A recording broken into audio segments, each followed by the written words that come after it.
Ito ang Bombo Radio Philippines. Fully digitalized. Numero 1 sa balita, komentaryo, drama at serbisyo publiko. Bombo Radio Philippines. Bombo Radio Philippines. Ang inyong #1 at most trusted radio network in the country. Basta Radio Bombo! Oras sa Bombo Radio Iloilo, Philippine Standard Time, 33 minutos na nakaligad sa takna sining alas 11. Welcome sa pagpangalagad sa Bombo Hanay sa 230 FM Bombo Radio Iloilo, ang flagship stations on the #1 and most trusted radio network kinakantrang Bombo Radio Philippines. Adlaw kita karon sa Sabado, Marso 15, tuiga 2025. Kagkaron sa aton sining vote 2025 countdown. 58 dias na lang kag 2025 national, local and barm elections na. Sa gihapon ini mo lang ang kurman Bombot Shama Blanco Hover. Sa mga nagapaw na dalaguan karon nga mga balita, Governor Arthur Defensor Jr. nagalaong nga hindi madisrupt ang trabaho sa gobyerno kasunod sa mga nagakalanabo subong. Ini may kantanan sa pagkaresto sa kay former President Rodrigo Duterte kag pilaman sa pagpiait sa mga supporter sa Duterte administration. Sa pihak nga bahin, Iloilo City Councilor Sedfrey Cabaluna nagapati nga hindi maangot ang natabo kay former President Duterte sa posibilidad nga pagdamo sa illegal nga droga diri sa syudad. Samtang estudyante nga bago lamang nagtapak sa 18 anyos dakop sa bypass operation nga ginkasa sa aton sa kapulisan sa Banwasang Lambunaw. Samtang masobra 600 ka mga eskwelahan sa Western Visayas nag-shift sa ADM bangod sa mainit sining tiyempo. Ining ginhimo taman sadtong tiyempo sa pandemya para nga ti hindi malatnan o hindi makaangkon, hindi ma-infect ang mga kabataan nga mga umiliskwela, mga learners.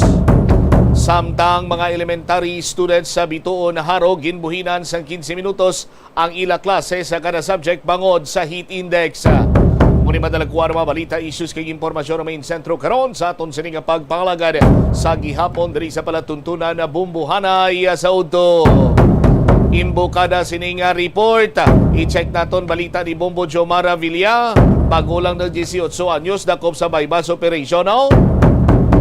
Sa ginkasa sining iyang anti-drug operation sa Provincial Drug Enforcement Unit kaupod sa Lambunaw Municipal Police Station. Arestado ining sultiro. Check ta detalye with the Bombo Jomar Villa. Bombo Jomar, please go ahead. Na tigayon nga madakpan sa Lambunaw Municipal Police Station ang senior high school student nga do bago lang ni siya abot sa 18 sining nga pangidaron. Bumutsam sa sining ginpatigayon sining drug bypass operation sang Lambunaw Police Station sa pagpanguna diri ni Police Major Roy Tayuda ang hepe sang Lambunaw Police Station.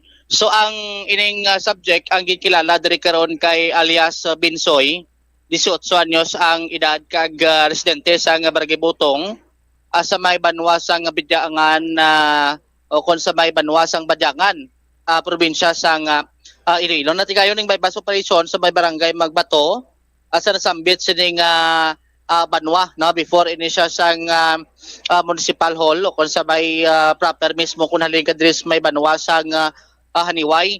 Suno kay Police Major Roy Tayona, hepe sang Lambunaw Police Station, mga 2 tub tatlo kasmana ang ila sining monitoring antes natigayon ining actual sining bypass operation. So before sini may ginkandak man nga test by kung sa dinti na gid na consummate kay nga baklan ining minor de edad o kun ining 18 anyos kag ditigayon nga bypass bumbutsam na baklan ini siya sa isa ka sachet sa nga suspected siya bukag lakip sini nga nakuha ang duha ka sachet sang ginadudahan sini nga sabo kag kun sa din initanan ang may kabugaton sini nga 15 gramos o kung may equivalent sining standard drug price nga nagadangat diri karon sa 2,000 pesos.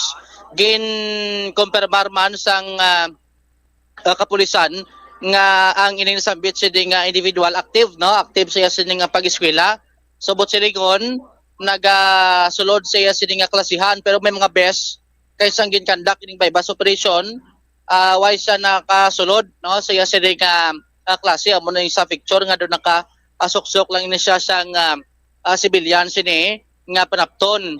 At the same time, ginagamit sini nga pag baligya amo ang motorsiklo, no, serving sini nga transportation nga kung sa diin nga may mga ginabaligyaan siya ati gina-contact niya sa cellphone kag kung masigurado so mo na ginadulong niya gamit ang iya sini nga motorsiklo. Check pag kinidugang ang mga parukyano sini kay posible basi ko nang iban sini mga estudyante, no, kay ti mo ang subject sini ang estudyante bumbutsam sa may bahin karon sa nga Banwa sang Labunaw, Iloilo. Ang source ng illegal sini nga droga sunod sa subject adre pa naghalin sa may Banwa sang Kabatwan, no, pero ti subject to be confirmed pa na kay nagapatigayon pa man sa nga duga sini karong investigation ang otoridad. Sa bahin sinetigin kasubo, no, ni Police Major Tayona ang ining mga ining mga reports kay sining nadakpan ti bag-ola legal ang edad, no, nagtungtong sa 18 anyos porti nag-engage na ni sa illegal sini nga droga kay before pa man nilagal ini, no, sa sulod sang 2 to 3 ka semana nga monitoring so prior sina naga-engage na ini, no, binula na kuno suno kay Major Tayona nga nag-engage ini kay galing ang monitoring na sang otoridad mga 3 months o kung 3 weeks na, no, ang pag-monitor antes nga natigayon ining bypass operation. Ari plano ka ba yun sa pahayag ni Police Major Roy Tayona, hepe sa Labunaw Police Station? Patigayon kita nga bakal sa sang isa ka itself plastic sachet kag sa pagrekisa sa aton nga police post surveyor nakatigayon pa din nga nakakuha sang 2 ka itself plastic sachet kag may kabugusan sir nga more or less na sa 15 grams kag may standard drug price nga 102,000 pesos. Sir. So anong modus sir? Paano sa transact sir? Yes sir, through cellphone. Matchat ini sir, no, tapos kaliwaan do deliver na sir, no, sa iya mga parokyano. So gamit yan yung isa ka motorsiklo tapos ginadulong yung dito sa Banwasang Lambu. Okay, bali active student ne? Yes sir, grade 11 senior high students sir. Sa public private sir? Public sir. Hindi lang ma-divulge ang eskwelahan sir, no, kay may follow-up operation pag engage natin ng mga teacher kag estudyante. Ano kadauga nyo na nga ng monitor sir? Kaya mag-ulang gali ka legal ni ho? Basi minor pa lang kaya meter na? So actually sir, ang iya nga sir, may July 19 na siya sir. Sir, sa aton nga monitoring sir, more or less na sa 2 weeks to 3 weeks, no. So, nagpatigayon kita casing surveillance, nag-test by hasta sa muli na amunin nang madilog o ng aton nga bypass operation. So, ano, bisa may klase ka transact sa sir? Yes sir, o kahapon na so, biyernes na adlaw sir, no. Yes sir. During class hour, ano gagawa sa sir? So, posible ni sir, no? So, ang iyaman niya siguro, sir, na kason, may klase siya. Pero during the time, sa pagdakop natin, wala man siya naka-uniform. So, posible wala yung sila. Okay. Din sa kuno gagawa, sir, sa source? Yung source niya, isa somewhere dira sa Kabatwan, pag sa Iloilo City.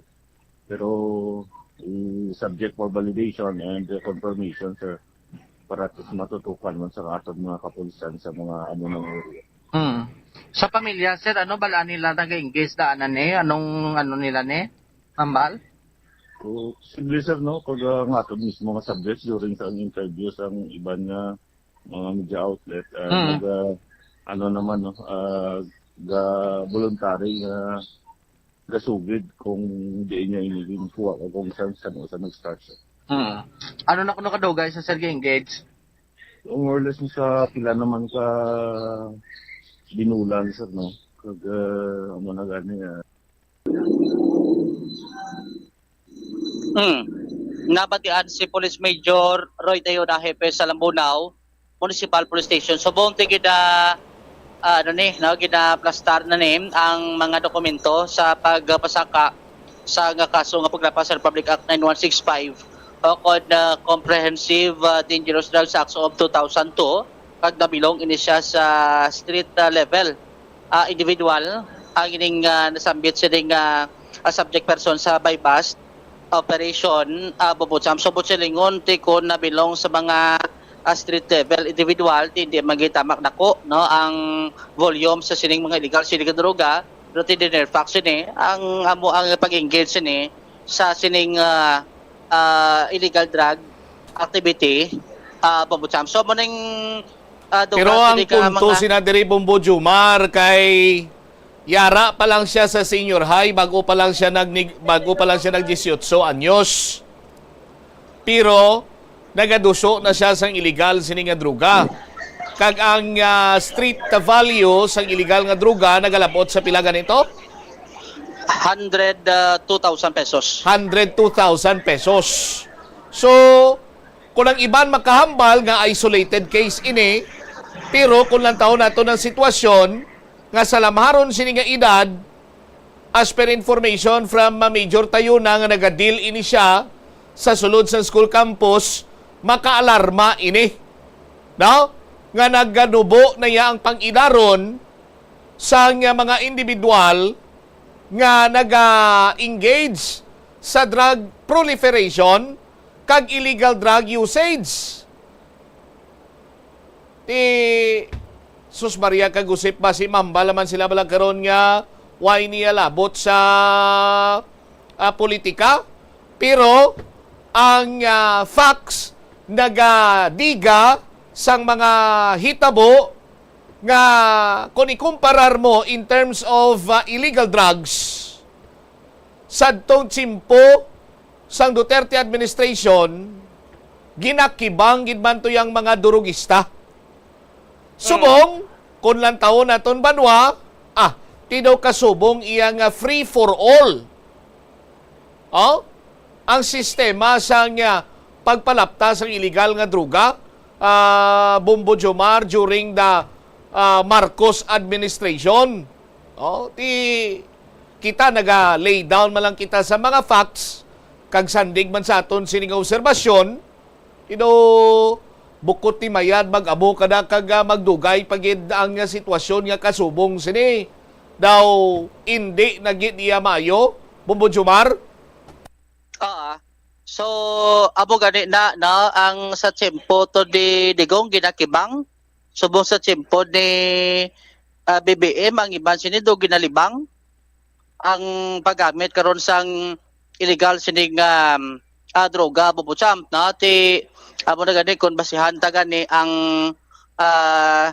last administration kag sa subong diri bubutsam ti makita taban sa subong duay ban ga dula duay ban ga pabaya ang kapulisan na actually do ang kalabanan subong gani ga katabo do pulis pa ang nagakapilasan do pulis pa ang anong tawag ni ang naiguan kung may mga gakatabo sining shooting incident, no? May mga nagabato sining mga subject sa illegal sining droga, like say for example dito sa Uton, no? Sang nagligad sining mga sinimana bumutsamti sa sining nasambit sining individual makalarma, no? Ang ining bahin kay ti siyempre ang ginakabalakan subong pagid, no? Kay ti ko mo estudyante ni siya dikit kuno mahimo nga why sabay naga-engage nga iban sining makbataan na sa sining nasambit sining individual so mo ginatutukan karon nga kung paano nga ma-identify no ang mga individual nga connected sa sining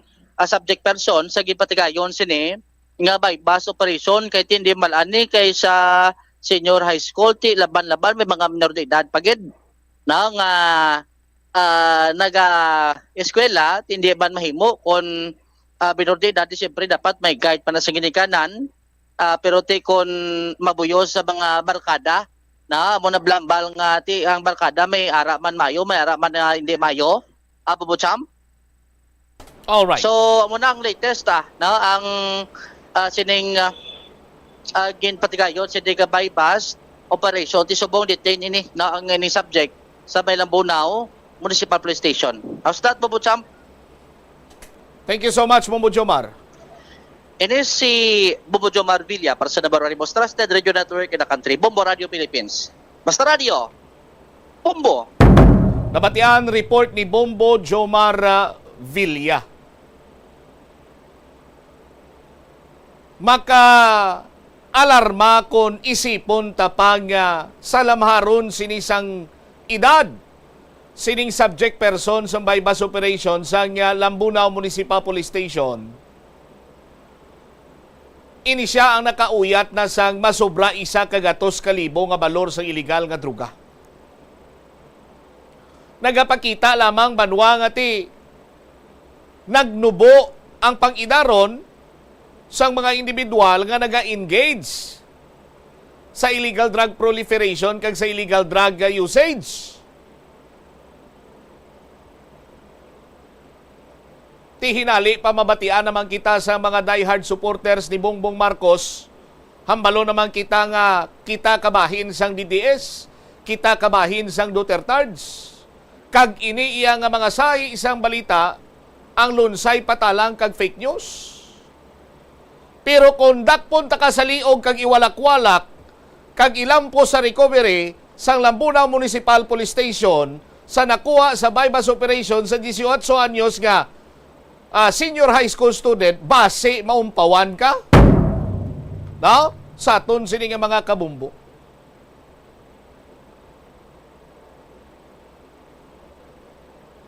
Ang anti-drug war ni former President Rodrigo Duterte sa nasiling na naton banwa, no?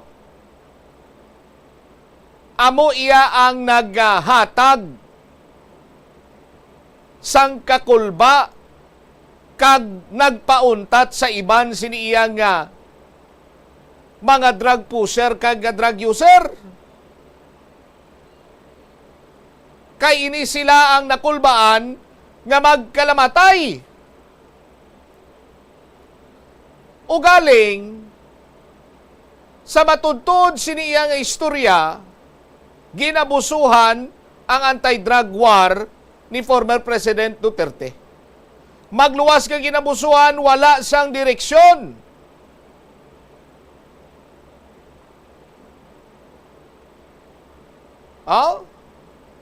Kag ako iya nagapati nga hindi man tanan, pero may ara sang sitwasyon nga nagbato gidman ang mga subject person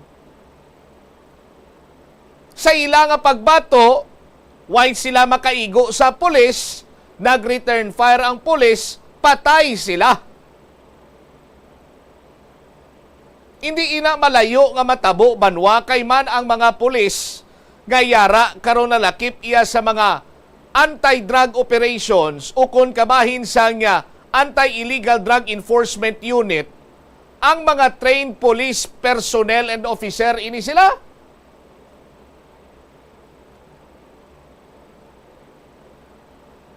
So pihugid iya nga kung ini sila ang magtiro, makaigo gid. May iba naman sini nagahambal nga ti gingamit ang mga terms adto nga nanlaban. Ginunahan o kon ginunahan na lang sang pulis or nanlaban, naka-return fire ang pulis, patay ang subject.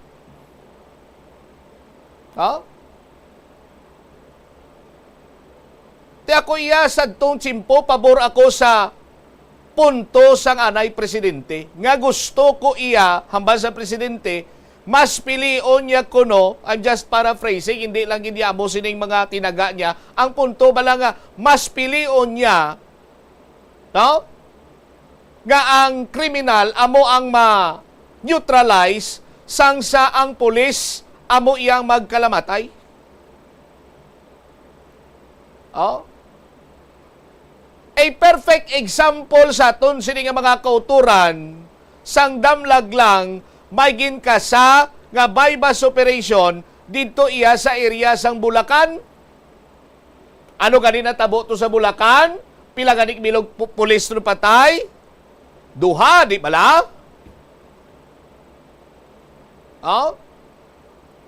Kaysang namutikan sang mga durugista or sining durugista nga pulis na galing iya sini iya nga katransaksyon sa bypass operation, kumo may pusil ini siya, linuthang niya na yun ang isa. Sa pagluthang niya sa isa, ginlagas ini siya sang isa pagin iya ka pulis.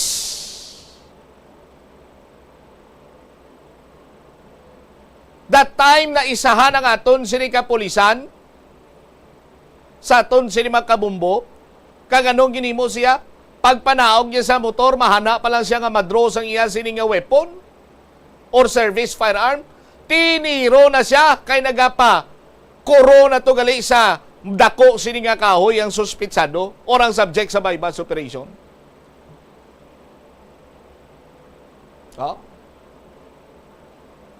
Sa aton sini makabumbo.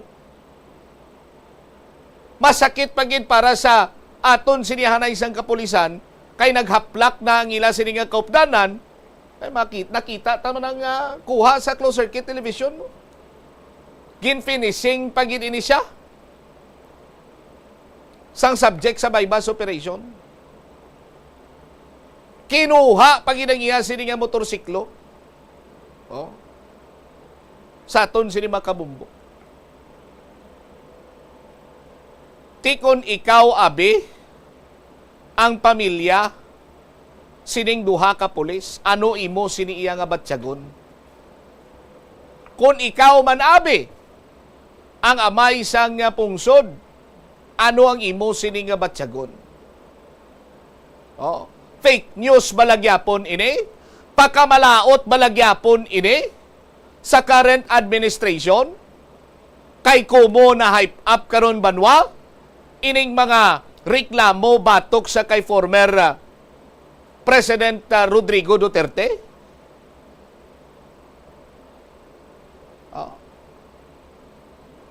Sa nasiling naton,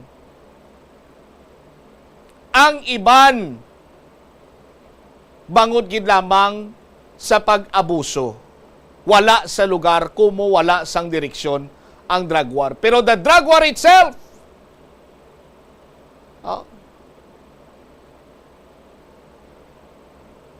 sang former administration or sang previous administration, maayo kung tani adto nga lihok, agod iya nga amat-amat mapapas ang illegal nga druga.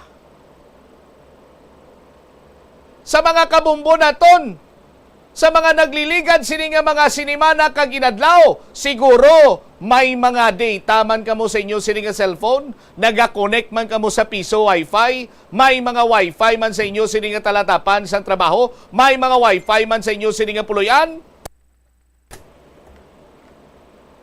Ano ang inyo sini nga nakitaan?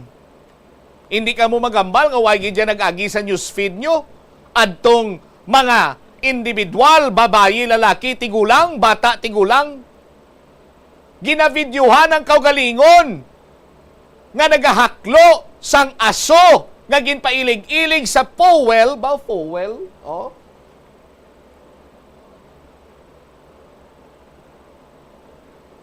Nga daw kasubong iya nga ginapadayaw pa nila.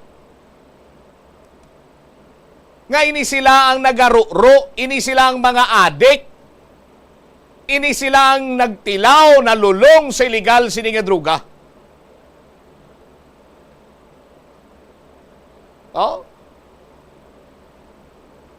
Na-broadcast pa niyo kung naglaptop Unta ini worldwide kutob sa malabutan sa social media. Mayo lang kay ti sa gihapon ang panindugan sa aton sa kapulisan, lagson sila, nagkaladakpan sadto ini mga kauturan nato, ining mga video iya samtang nga nagasyabo. But during the time of the previous administration, why kaya sa may makita nga mo sadto? No? Ultimo foil sa sulod sang balay, ginahaboy. Bisan kung tani gamiton adto para nga mag-sugbas ang bangros. Dahil langin bala, balikan tani karon kaya rin ang News Center, dugang ang mga balita kag impormasyon pagkatapos ang Bombo Network News. Yari ang mga tips nga dapat mo tandaan agud nga mangin safe and healthy ang pagkaon sa imo nga pamilya. Dapat nga tabunan mo gid pirmi ang mga pagkaon nga yara sa lamesa. Ito ang Bombo Radio Philippines. Fully digitalized. Numero 1 sa balita, komentaryo, drama at serbisyo publiko. Bombo Radio Philippines. Bombo Radio Philippines. Ang inyong number 1 at most trusted radio network in the country. Basta Radio Bombo! This is Bombo Network News Noontime Edition, broadcasting live at Bombo Radio Broadcast Center, Makati City, Philippines. Ngayon ay araw ng Sabado, ika-15 sa buwan ng Marso taong 2025, we only have 50 days to go before the national and local elections. Sa ating mga headlines, International Criminal Court nilinaw na itinuturing pa rin bilang suspect itong si dating Pangulong Duterte at hindi pa matutukoy bilang isang akusado. Si Vice President Sara Duterte naninindigang kidnapping ang ginawa kay former President Rodrigo Duterte at iligal ang pag-aresto. Ang dating Pangulong Rodrigo Duterte nagpaabot ng mensahe sa mga taga-suporta nito at mananatiling kalmado raw dapat dahil may mga hangganan ang lahat.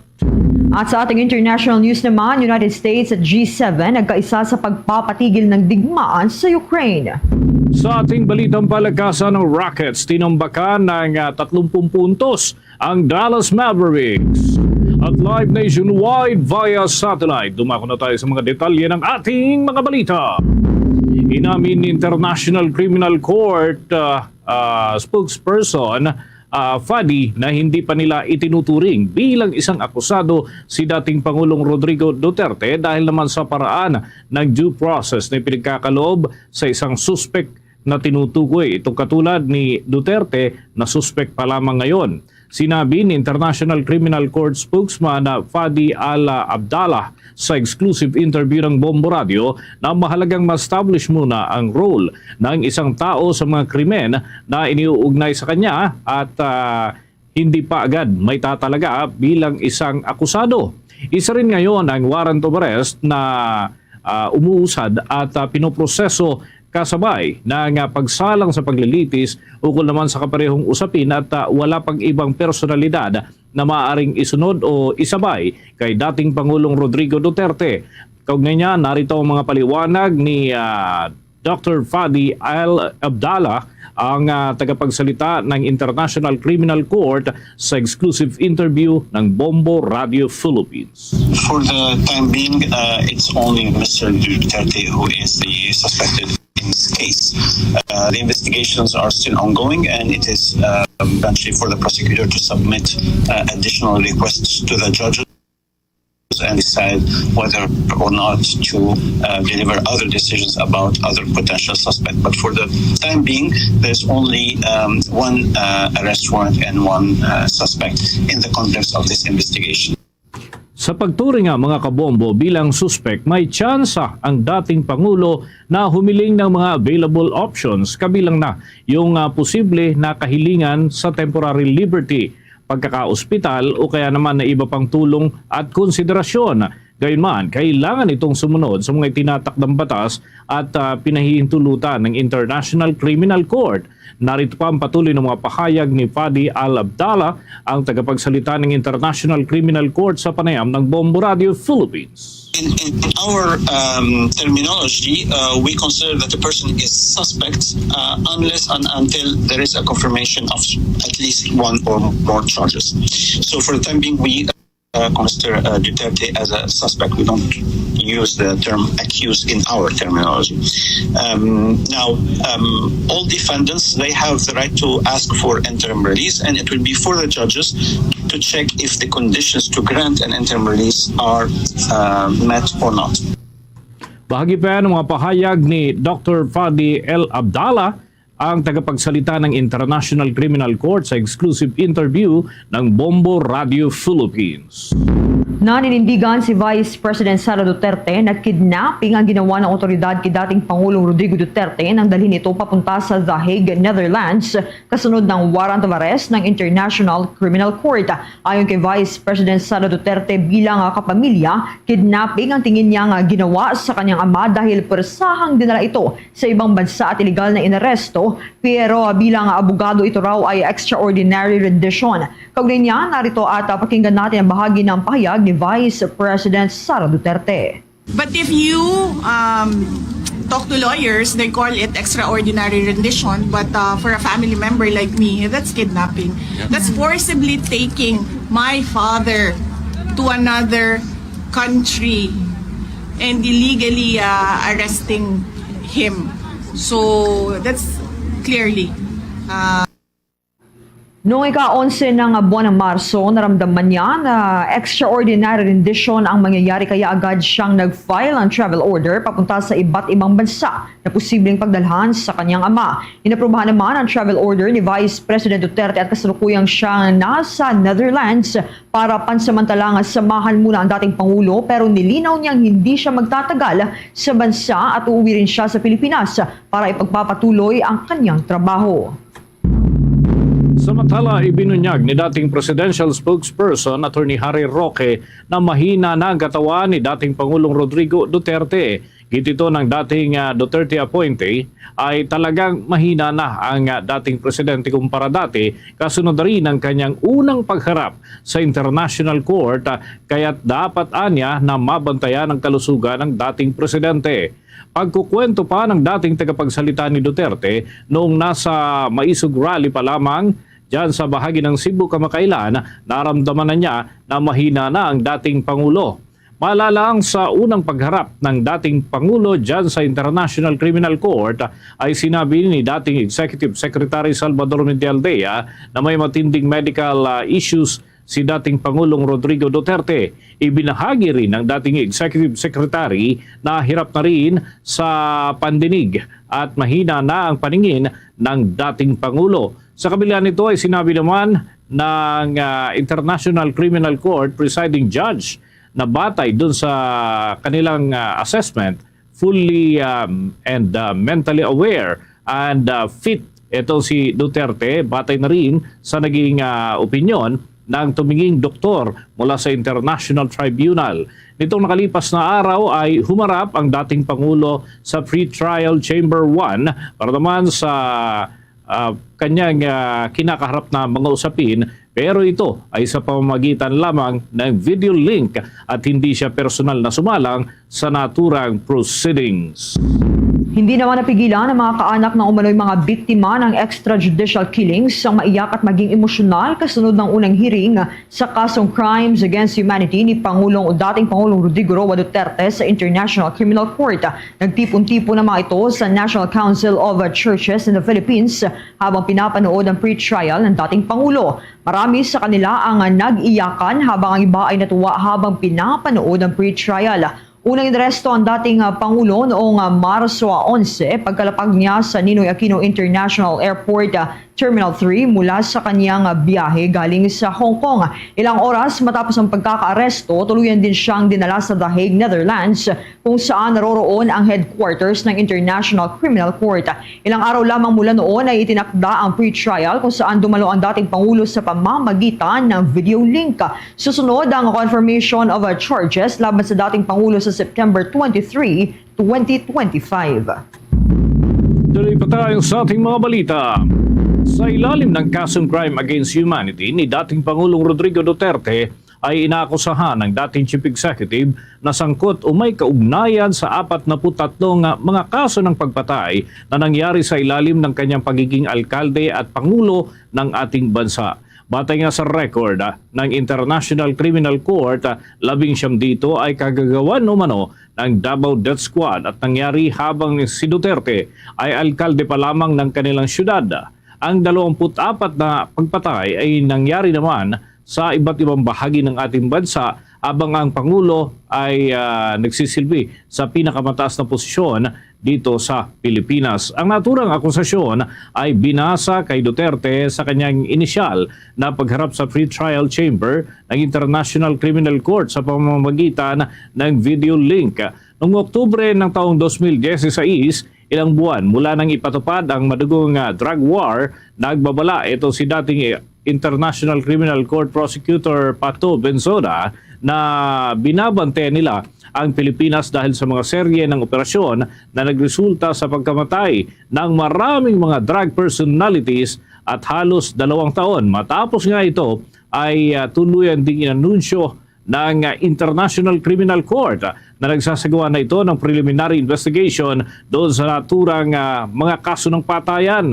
Batay nga sa official report ng Pambansang Pulisya, sa mahigit 6,000 ang nasawi sa mga serye ng anti-illegal drug operations na isinagawa sa kasagsagan nito ng drug war. Gayunman, iginigit ng human rights organizations na mahigit 30,000 pa ang death toll doon sa madugong anti-drug war. Ito naman si Vice President Sara Duterte, nakausap na ang ama, tiniyak na maayos ang kalagayan ni former President Rodrigo Duterte at inabisuhan daw siyang umuwi muna sa Pilipinas at huwag iwanan ang bansa. Kaugnay niyan, narito ang mga detalye sa pag-uulat ni Bombo Kelly Cortero. Nakausap na personal ni Vice President Sara Duterte ang kanyang ama na si dating Pangulong Rodrigo Duterte na kasalukuyang nakadetain ngayon sa The Hague, Netherlands. Ayon kay VP Sara, 1 oras silang nag-usap ng kanyang ama sa visitors area sa detention center at nakita niya mismong maayos ang kalagayan nito. Bagamat hindi naman nasilip ng pangalawang Pangulo ang kwarto kung saan nakadetene ang kanyang ama, tiniyak daw ng dating presidente sa kanya na nakakapahinga siya ng maayos dahil wala naman daw siyang ginawa kundi matulog at manood ng TV. Ang tanging problema lang daw ng nakatatandang Duterte ay ang pagkain dahil hindi raw ito Filipino food. Ayon pa kay VP Sara, ang napag-usapan lang nila ng kanyang ama ay ang kanilang pamilya at ang bansa at kung ano ang mga gagawin nila sa susunod na 4 na araw. Nakiusap daw sa kanya si former President Duterte na umuwi na sa Pilipinas at huwag iiwan ng bansa. Sinabi naman niya sa ama na hindi siya aalis sa Netherlands hanggat wala pa silang kapamilya na papalit sa kanya doon para samahan siya sa naturang bansa. He is in good spirits. He is well taken care of. Nag-comment lang siya na he really misses Filipino food. When we talked, he, as a request, he asked me to go home. So, he repeatedly said, do not leave the country. Do not leave the Philippines. And so, I told him na, I know, I understand that. And I do not want to be here as well. Unfortunately, I am the only one who has a Schengen visa, and I am the only one who is a lawyer. Samantala, nang tanungin naman kung nag-apela na raw ang kampo nila ng interim release, hindi na nagkomento pa ang pangalawang Pangulo dahil kabilang raw ito sa legal strategies. Para sa Bombo Network News, Bombo Kelly Cordero nag-uulat para sa number 1 and most trusted radio network in the country, Bombo Radio Philippines. Basta Radio, Bombo! Para sa mas kumpletong pakikinig ng music, entertainment, news, and information. Meron yan dito sa Bombo Radio. Dahil nandito ang music station ng Bombo Radio Philippines, ang Star FM. Sa Visayas naman, nandyan ang 95.5 Star FM Cebu, 99.5 Star FM Iloilo, 95.9 Star FM Bacolod, at 103.7 Star FM Rojas. Kahit saan sa Pilipinas at maging sa ibang bansa, lagi mong kasama ang Star FM. Dahil hindi lang kami sa radyo mapapakinggan, live din tayo sa Bombo Radio Philippines mobile app, Facebook. Kaya Star Nation, kung musika at impormasyon ang hanap mo, no worries. Dahil sagot yan ng Star FM, the music station of Bombo Radio Philippines. It's all for you, Star FM. Tuloy-tuloy tayo mga kabombo, mga ka-Star Nation sa ating mga balita at oras natin sa buong kapuluan. 14 na minuto na makalipas ang alas 12 ng tanghali. Pa tayo ng mga karagdagan na update mga kabombo dahil kinumpirma ng Senate Director of Protocol Services na wala silang inilabas na travel authority para kay Senator Robin Padilla na nandyan sa the Netherlands. Kabilang kasi ang naturang senador na kasama ni Vice President Sara Duterte at dating presidential spokesperson Attorney Harry Roque na bumiyahe sa The Hague dyan sa Netherlands para naman bisitahin si dating Pangulong Rodrigo Duterte. Nakasaad sa Senate Policy Order on Foreign Travels na naamyendahan noon pa itong taong 2016 na sa ilalim ni Senate President Franklin Drilon noon na iproseso ito na hindi na kailangan na kumuha pa ng travel authority kung personal ang isang biyahe. Ito ay epektibo sa mga senador, ganon din sa mga empleyado ng Senado. Magugunitang dinalaw ng Vice Presidente ang kanyang ama na nakakulong ngayon doon sa International Criminal Court dahil naman sa kasong crime against humanity, bunsod na rin ng kampanya laban sa illegal na droga ng kanyang administrasyon. Kinumpirma ni dating presidential spokesperson Attorney Harry Roque na irerepresenta niya si dating Pangulong Rodrigo Roa Duterte sa mga susunod na pagdinig ng International Criminal Court. Unang lumitaw kahapon ang dating kalihim sa The Hague, Netherlands, kasabay ng nakatakdang pre-trial appearance ng dating Pangulo sa pre-trial chamber ng International Tribunal. Gayunpaman, si dating Executive Secretary Salvador Medialdea ang nagsilbing counsel ng dating Pangulo sa kanyang unang appearance. Kasunod na rin ang pag-appoint sa kanya ng dating Pangulo batay sa inilabas ng International Criminal Court na notification of the representation of Mr. Rodrigo Duterte during his initial appearance. Pagdating ni Attorney Harry Roque sa International Criminal Court, hiniling niyang maimpormahan ng dating Pangulo sa kanyang presensya dahil hindi umanubatid ng dating Pangulo na naroon siya. Si Roque ay isa sa mga 5 abogado ng Pilipinas na accredited lawyer ng International Criminal Court. Kasama ni Roque na magsisilbing legal counsel ng dating Pangulo ang isa pang International Criminal Court accredited lawyer mula sa United Kingdom na si Nicholas Kaufman. Ito ang unang pagkakataon na matukoy ang kinaroroonan ni Attorney Harry Roque mula noong umalis siya sa Pilipinas, kasunod na rin ng pag-issue ng Kamara ng arrest order laban sa kanya. Sa iba pang mga balita, inakusahan ni Congressman Raul Manuel si Senator Ronald Bato de la Rosa na ginagamit umanong Senado upang makaiwas sa pananagutan kaugnay ng madugong gera kontra sa illegal na droga ng Duterte administration. Ito ay matapos nga na ideklara ni De La Rosa na hihingi siya ng proteksyon mula kay Senate President Francis Chis Escudero kung sakasakaling maglalabas din ng warrant of arrest ang International Criminal Court laban sa kanya. Si De La Rosa, mga kabombo, ang dating hepe ng Philippine National Police noong ipinatupad ang kontrobersyal na anti-drug campaign ni dating Pangulong Rodrigo Duterte, na ngayon ay nakakulong naman doon sa The Hague matapos na arestuhin ng International Criminal Court nitong araw ng Martes. Ayon kay Congressman Manuel, gagamitin na naman ni Senator De La Rosa ang kanyang posisyon sa Senado upang takasan ang kanyang kinasasangkutang usapin. Ayon pa kay Congressman Manuel, hindi magiging posible ang madugong kampanya kontra sa illegal na droga kung wala ang utos ni dating Pangulong Duterte at ang pagsunod naman ng hanay ng pambansang pulisya na pinumunuan noon ni dating Philippine National Police Chief, ngayon ay Senador Ronald De La Rosa. Batay nga sa data ng gobyerno, nasa 6,000 katao ang naitalang nasawi sa War on Drugs campaign, ngunit ayon naman sa hiwalay na data at kinalap ng international bodies at ng mga organisasyon, aabot umano sa 20 hanggang 30,000 ang bilang ng mga nasawi sa naturang kampanya laban sa illegal na droga. Sa dagdag pang balita, Sapat at may kalidad umano ang mga pasilidad sa loob ng International Criminal Court na partikular yung detention center para naman tugunan ang anumang pangangailangan ng mga nakadetine sa naturang pasilidad. Ayon kay dating International Criminal Court Judge at dati rin hong nanungkulan sa iba't ibang legal positions dito sa ating bansa na si Attorney Raul Pangalangan, mayroong excellent facilities ang International Criminal Court para tugunan ang pangangailangan ng sino mang individual tulad na lamang ng usaping medical at health emergencies. Maging ang nakasanayan sa Pilipinas na pagpapadala sa mga VIP patients sa mga ospital ay akma rin umano sa sitwasyon na inaalok ng International Criminal Court kung saan ay may dekalidad ng mga medical facilities sa loob mismo ng naturang mga pasilidad.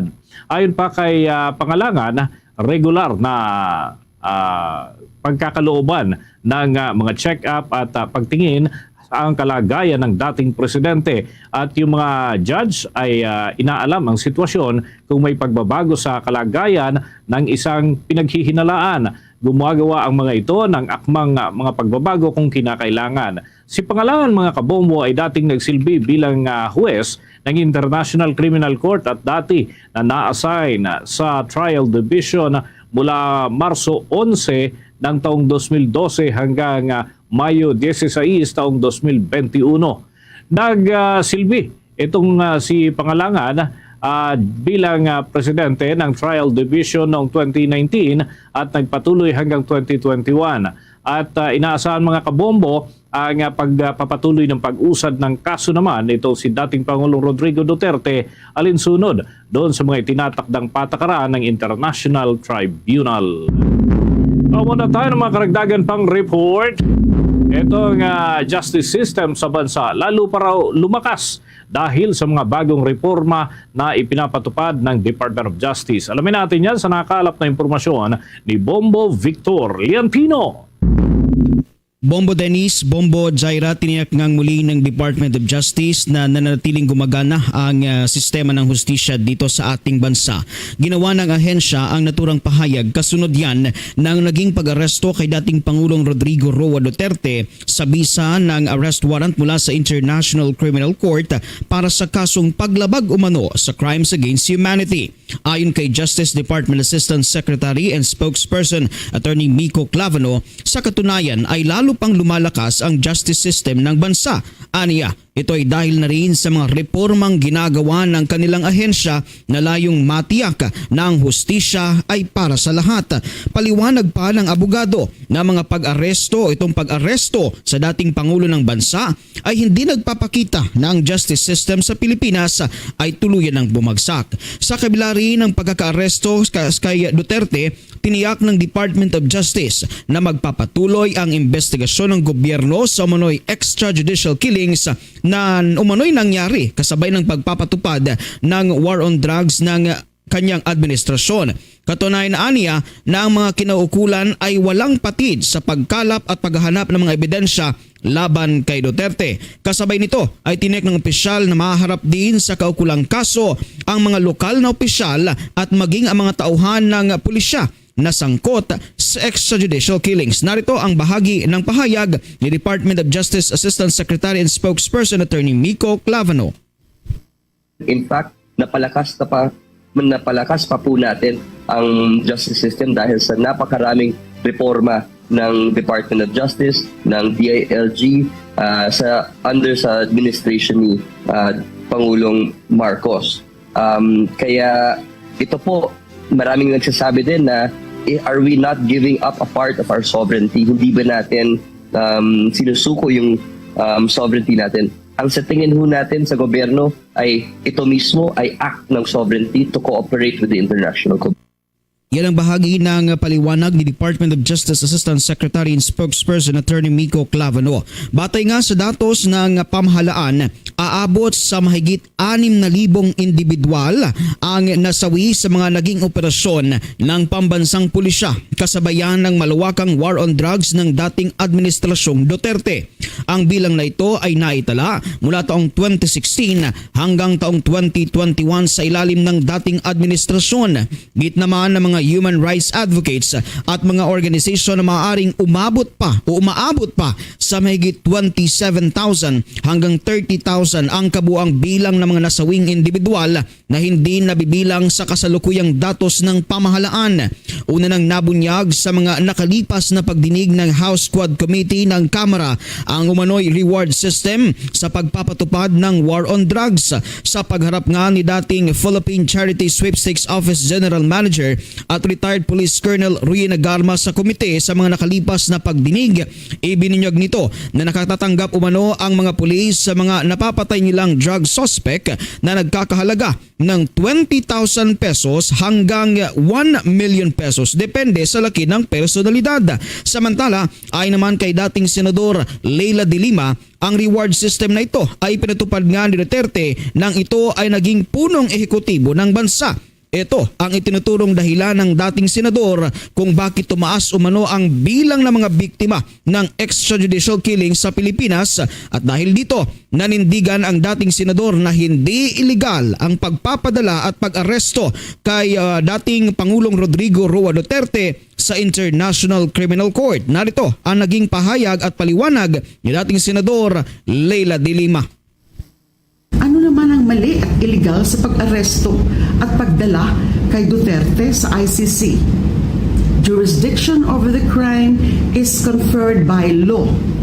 What is the law on crimes against humanity, including systemic attacks on the civilian population of which Duterte is accused?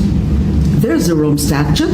There's also Section 17 of RA 9185.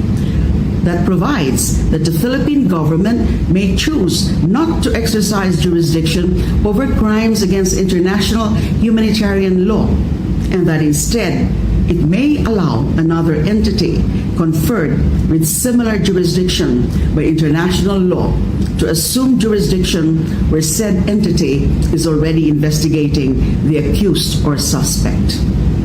Insofar as jurisdiction over crimes against international humanitarian law are concerned, the law is RA 9185, and RA 9185 says that the Philippine government has the option to surrender Duterte to the ICC without any judicial approval because it is a waiver of its exercise of jurisdiction in favor of the International Court. Yan ang bahagi ng pahayag ni dating Senador Leila de Lima. Para sa Bombo Network News, Bombo Victoriantino nag-uulat para sa number 1 and most trusted radio network in the country, Bombo Radio Philippines. Basta Radio, Bombo! Bombo International News. Nanawagan ang Estados Unidos sa mga kaalyadong bansa sa Group of Seven o itong G7 na sundin ng Russia ang ceasefire na iminungkahi ng Ukraine upang mapanatili ang teritorial ng integridad ng bansa. Ayon kay United States Secretary of State Marco Rubio, masaya ang Amerika sa pinal na pahayag ng G7 na nagbabala sa Russia na huminto sa pag-atake o harapin ang mas mabibigat na parusa kabilang ang paglimita sa presyo ng langis. Kabilang sa mga lumagda sa pahayag ang mga bansa mula sa Britain, Canada, France, Germany, Italy, Japan at European Union. Bukod sa Ukraine, tinalakay rin ng G7 ang mas mahigpit na seguridad sa maritime laban sa shadow fleet ng Russia na nakakaiwas sa mga parusa. Samantala, mas pinatibay rin ng G7 na suporta sa Taiwan at inalis ang mga nakaraang pahayag na sumusuporta sa One China policy na tiyak na ikagagalit ng Beijing. Sa isyu naman ng Middle East, tinanggal ng G7 ang pagbanggit sa two-state solution sa pagitan ng Israel at Palestine na dating bahagi ng draft.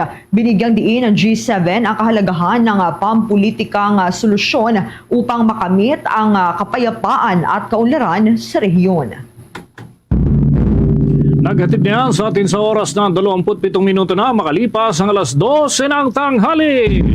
Kuha pa tayo ng karagdagan report mga kabombo mula sa ating news team. Yung mga Pilipinong nais na makapagtrabaho abroad, pinag-iingat naman ho ngayon ng Department of Migrant Workers hinggil dun sa mga nambibiktima ng mga illegal recruiters. Alamin natin ang mga ito mga kabombo at para tayo makapag-ingat. May balita si Bombo Grant Hilario. Nagbigay ng babala ang Department of Migrant Workers sa mga Pilipino na nais magtrabaho abroad hinggil sa patuloy na mga kaso ng illegal recruitments. Pinag-iingat ng kagawaran ng publiko at hinimok na magkaroon ng pagsusuri ang isang aplikante sa kanyang mga pinag-a-applyang recruitment agencies. Sa isang panayam, binigyang diin ni Attorney Patricia Yvonne Kaunan, Undersecretary for Policy and International Cooperation ng Department of Migrant Workers na mayroong tamang proseso sa aplikasyon ng isang individual. Aniya, may tanggapan at listahan ng kagawaran ng mga lisensyadong recruitment agencies na may pahintulot upang makapagpadala ng mga Pilipinong manggagawa abroad. Giit pa niya, no placement fee ang kanilang ipinatutupad at kung sakali mang makaengkwentro ng paniningil sa kanilang job interview, aniya, ito'y tiyak na illegal recruiter. Tamang proseso sa pag-apply ay through recruitment agencies ng DMW at hindi yung mga nananiningil para lang ma-interview kayo. Meron tayong bilateral labor agreement, for example, sa bansa na nakalagay talaga no placement fee. Tandaan nyo mga kababayan, kung magpapadala kayo ng pera sa kanila, agad-agad ako na nagsasabi, illegal recruitment yan at baka mapahamak pa kayo kung kayo ay ituloy nyo yan at mag-abroad kayo. Maaalala na nito lamang nakaraan ay mayroong ipinasarang recruitment agency sa Pampanga na umano'y sangkot sa iligal na pagpapadala ng mga Pilipinong manggagawa abroad. Pinangunahan mismo ito ng kasalukuyang kalihim ng Department of Migrant Workers na si Attorney Hans Leo Kakdak kung saan ibinahagi na hindi legal ang naging operasyon ng naipasarang agency na target ang mga individu may karanasan o kaalaman sa pagiging aircraft mechanic. Napag-alaman din na wala itong lisensya at hindi kabilang sa mga nakarehistrong lehitimong recruiters sa listahan ng kagawaran. Pagtatrabahuhin tapos iipitin dun sa pag-uwi. So they all ended up paying for their plane tickets. They are being exploited. They are sent there in the US and made to work as aircraft technicians, aircraft mechanics under a tourist visa scheme or arrangement, which it clearly makes it clearly illegal. Patuloy naman ang sinasagawang investigasyon upang malaman ang background ng kumpanya at kung ilang taon na ito nag-ooperate. Para sa Bombo Network News, Bombo Grant Hilario, nag-uulat para sa number 1 and most trusted radio network in country, Bombo Radio Philippines. Basta Radio, Bombo! Nagpaabot naman ng mensahe si dating Pangulong Rodrigo Roa Duterte sa mga taga-suporta nito na nasa iba't ibang bansa na patuloy umanong nagdarasal sa kanya pati na rin sa mga nagsasagawa ng peace rally ngayon. Ayon kay Vice President Sara Duterte, sa isang oras na nakausap niya ang kanyang ama sa visitors area doon sa The Hague Detention Center, nagbili nito sa kanya na ipaabot sa mga taga-suporta nila ang mensahe niya na manatili lang nakalmado ang mga ito dahil may hangganan ang lahat at magkakaroon ng Day of Reckoning para sa lahat. Kaugnay niya, narito at pakinggan natin ang bahagi ng pahayag ni Vice President Sara Duterte. So sinabi niya, unang-una, relax lang. May hangganan ang lahat.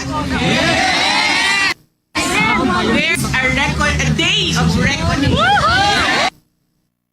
Pa sa Vice Presidente, sinabi niya sa kanyang ama na hindi niya kayang makitang may mga Pilipinong umiiyak dahil sa nangyayari ngayon sa Pilipinas at ang umano'y pagsuko ng gobyerno sa kanya sa mga dayuhan. Kaugnay nito, nagpapasalamat ang mga Duterte sa mga nagdarasal at sa mga nagpapakita ng kanilang pagkadismaya sa administrasyon na nagbibigay naman daw ng lakas ng loob sa kanilang pamilya na harapin ang problema. Samantala, inimbitahan naman ni Vice President Sara Duterte ang mga overseas Filipino workers na nasa Netherlands na sumama sa March 23 para sa isang simpleng Thanksgiving event kasama siya.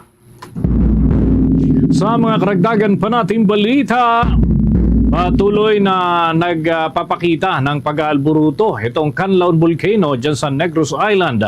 Ayon yan sa data ng Philippine Institute of Volcanology and Seismology. Naitala naman mga kabombo ang 10 volcanic earthquake mula dyan sa pagitan ng alas 12 ng madaling araw itong Biyernes hanggang alas 12 nitong Sabado. At nakapagtala rin ng 1,714 na toneladang sulfur dioxide na inilabas mula sa naturang bulkan. Habang may usok pa rin na namamasdan, umabot ho ito ng 100 meters ang taas at natungo ho ito sa timog-kanlurang direksyon dyan sa Negros Island. Nananatili ang alert level number 3 sa Mount Canlaon na nangangahulugan may posibilidad pa rin ng mga biglaang pagsabog at pagkakaroon ng lava maging ng ashfall at pagguho ng mga bato o yung tinatawag na rockfall events. At pinapayuhan ng publiko na iwasan ang 6 na kilometrong danger zone mula mismo dyan sa may crater ng bulkan hanggang sa paligid po nito. Bukod kasi sa panganib na maaaring idulot ng pagdaluhong ng mga bato galing ho dyan sa naturang bulkan, ay delikado rin ho ito sa mga sasakyang panghimpapawid na maaaring bumiyahe dyan sa may crater ng bulkan. Bawal din ang pagpapalipad ng mga eroplano malapit sa bulkan upang maiwasan ang posibleng panganib, lalo na kung may mga phreatic eruption na may tatala kung saan ay nagbubuga ito ng usok at abo at mapanganib yan sa mga sasakyang panghimpapawid. Nagsampa ng kaso ang National Bureau of Investigation laban sa tinanggal na alkalde ng Bamban Tarlac na si Alice Guo o si Guo Waping, kasama pa ang 38 iba pa kaugnay ng iligal na pagkuha ng mga lupain sa Sual, Pangasinan.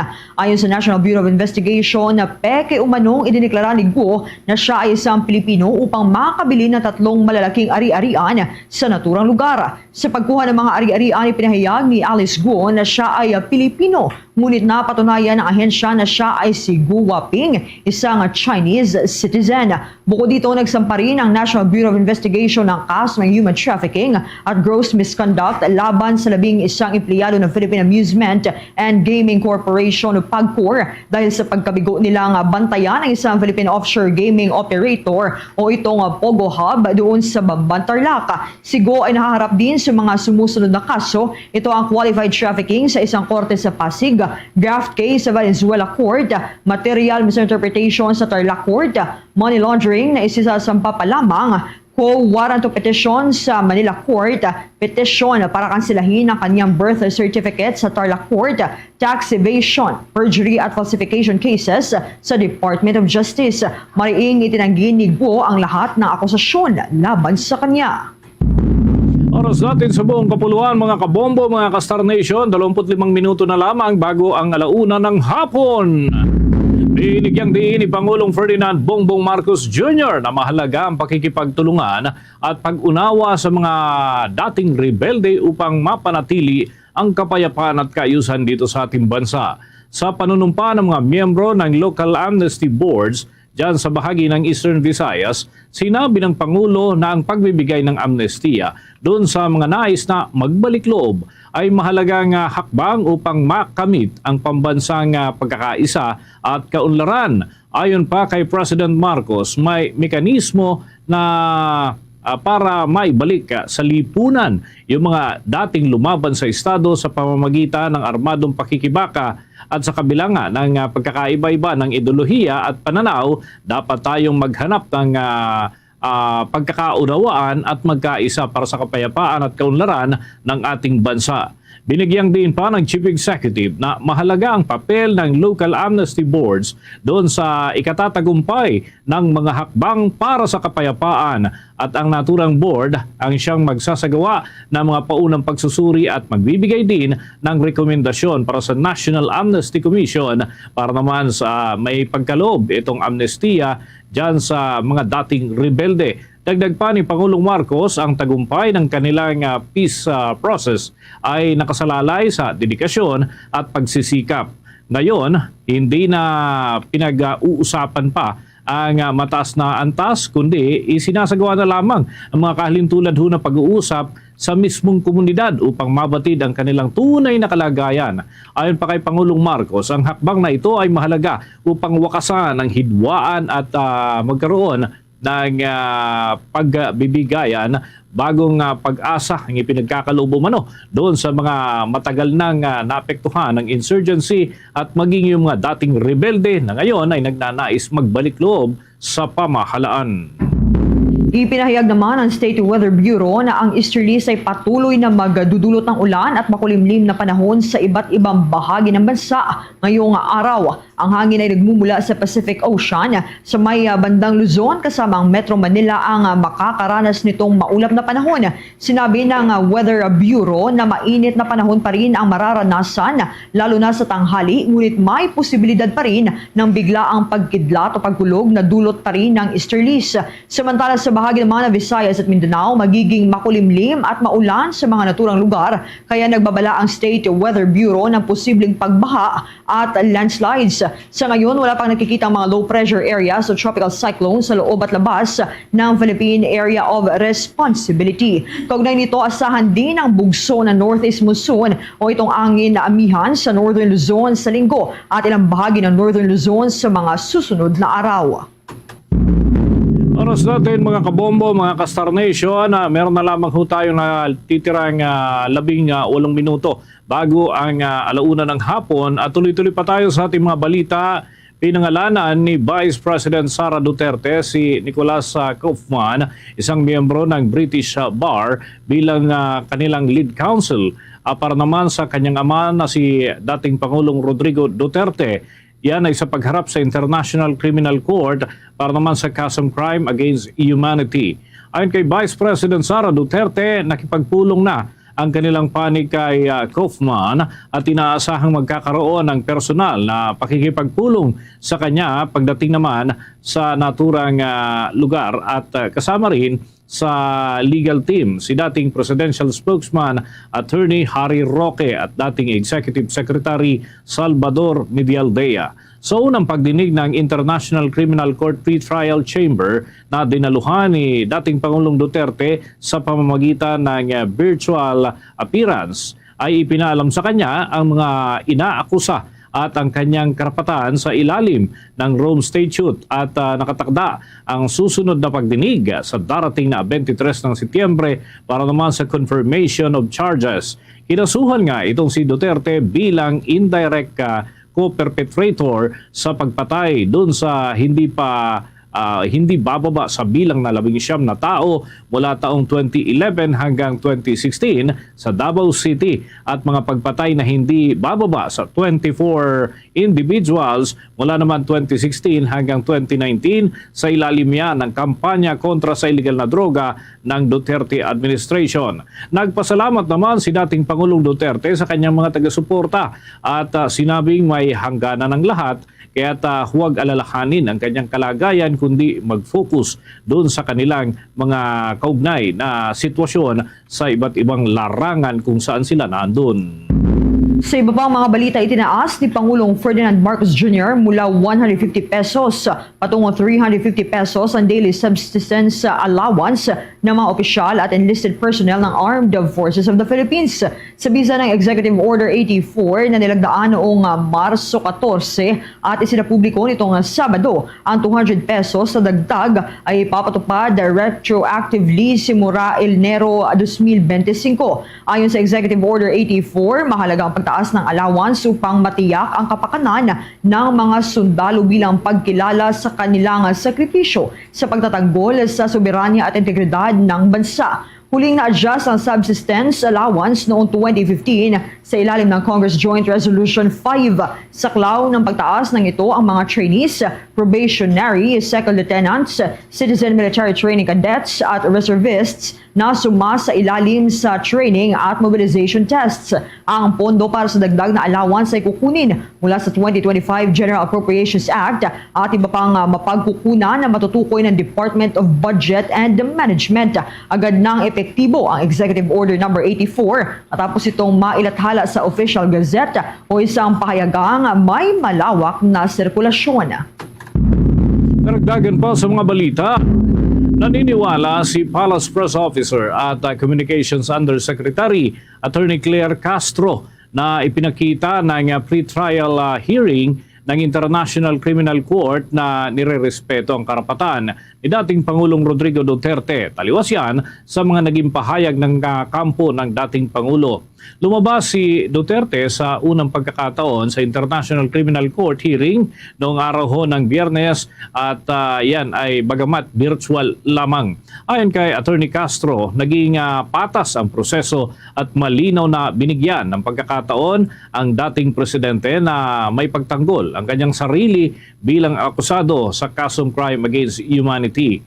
Ayon kay Castro, ito ang tinatawag nila na makatarungang paglilitis. Dagdag pa ng naturang opisyal, hindi tinatanggap ng korte ang hiling na pagpapaliban ng unang pagharap nito si dating Pangulong Duterte dahil hindi pa ito ang tamang panahon upang magpresenta ng ebidensya o kaya naman ay depensa. Ipinunto pa ni Undersecretary Castro na tiniyak ng doktor ng International Criminal Court na nasa maayos naman ang kondisyon nitong si dating Pangulong Duterte pati na ang kalagayan ng kanyang pag-iisip at sumailalim din ito sa medical check-up sa detention facility. Kinumpirma din ng opisyal na ayon sa ulat ng naturang korte na naiintindihan ni dating Pangulong Duterte ang kanyang mga karapatan at alam din niya ang nilalaman ng arrest warrant na ipinaliwanag mismo sa wikang English ng naturang tribunal. Tiniyak naman ng Palasyo Malacanang na bagamat walang direktang partisipasyon ang gobyerno ng Pilipinas sa International Criminal Court proceedings ay sinisiguro naman ng panig ng gobyerno ang pagkamit ng makatarungang paglilitis para sa isang katulad nitong si dating Pangulong Rodrigo Duterte. Katunayan ay may consular aid na ipinagkakaloob mula pa nang dumating ang dating presidente dyan sa The Hague. Si Duterte mga kabombo ay dinala sa International Criminal Court noong Marso 11 at nakatakdang humarap sa iba pang mga proseso at kasama na yung sa pre-trial proceedings sa darating ho na 23 ng Setyembre ng taong kasalukuyan. Ito namang 6 milyon na mga balotang nasayang ng Commission on Elections dinispose na mula sa kanilang warehouse. Ang paper melting ang gagawin ng poll body upang ma-recycle ang mga nasayang na balota. Kaugnay niyan, narito ang balitang tinutukan ni Bombo Isa Cotoner. Sinimulan ng hakuti ng mga tauhan ng Commission on Elections ang nasa mahigit 6 na milyon na mga nasayang na balota mula sa kanilang warehouse sa Laguna. Ito ay dadalhin na sa Pampanga para doon isagawa ang paper melting at pagre-recycle nito. Kasama rin sa mga idinispose ng komisyon ngayong araw ang mga paper trimmings ng mga balotang ito. Ang mga balota na ito ay nanggaling muna sa warehouse ng National Printing Office. Matatandaan na ito ang mga balota na nasayang noong ipinahinto pansamantala ang pag-imprenta ng mga balota noong Enero dahil sa mga temporary restraining orders na natanggap ng poll body mula sa Korte Suprema. Nauna nang ipinahayag ni Commission on Elections Chairman George Erwin Garcia na titiyakin pa rin nila ang seguridad nitong mga balota kahit na ito ay de-dispose na. Kaya naman susunod sila sa regulasyon ng National Archives of the Philippines na isagawa ang paper melting para sa mga balota. Samantala, ibinahagi naman ni Supervising Records Management Analyst Terence Tabliza ng National Archives of the Philippines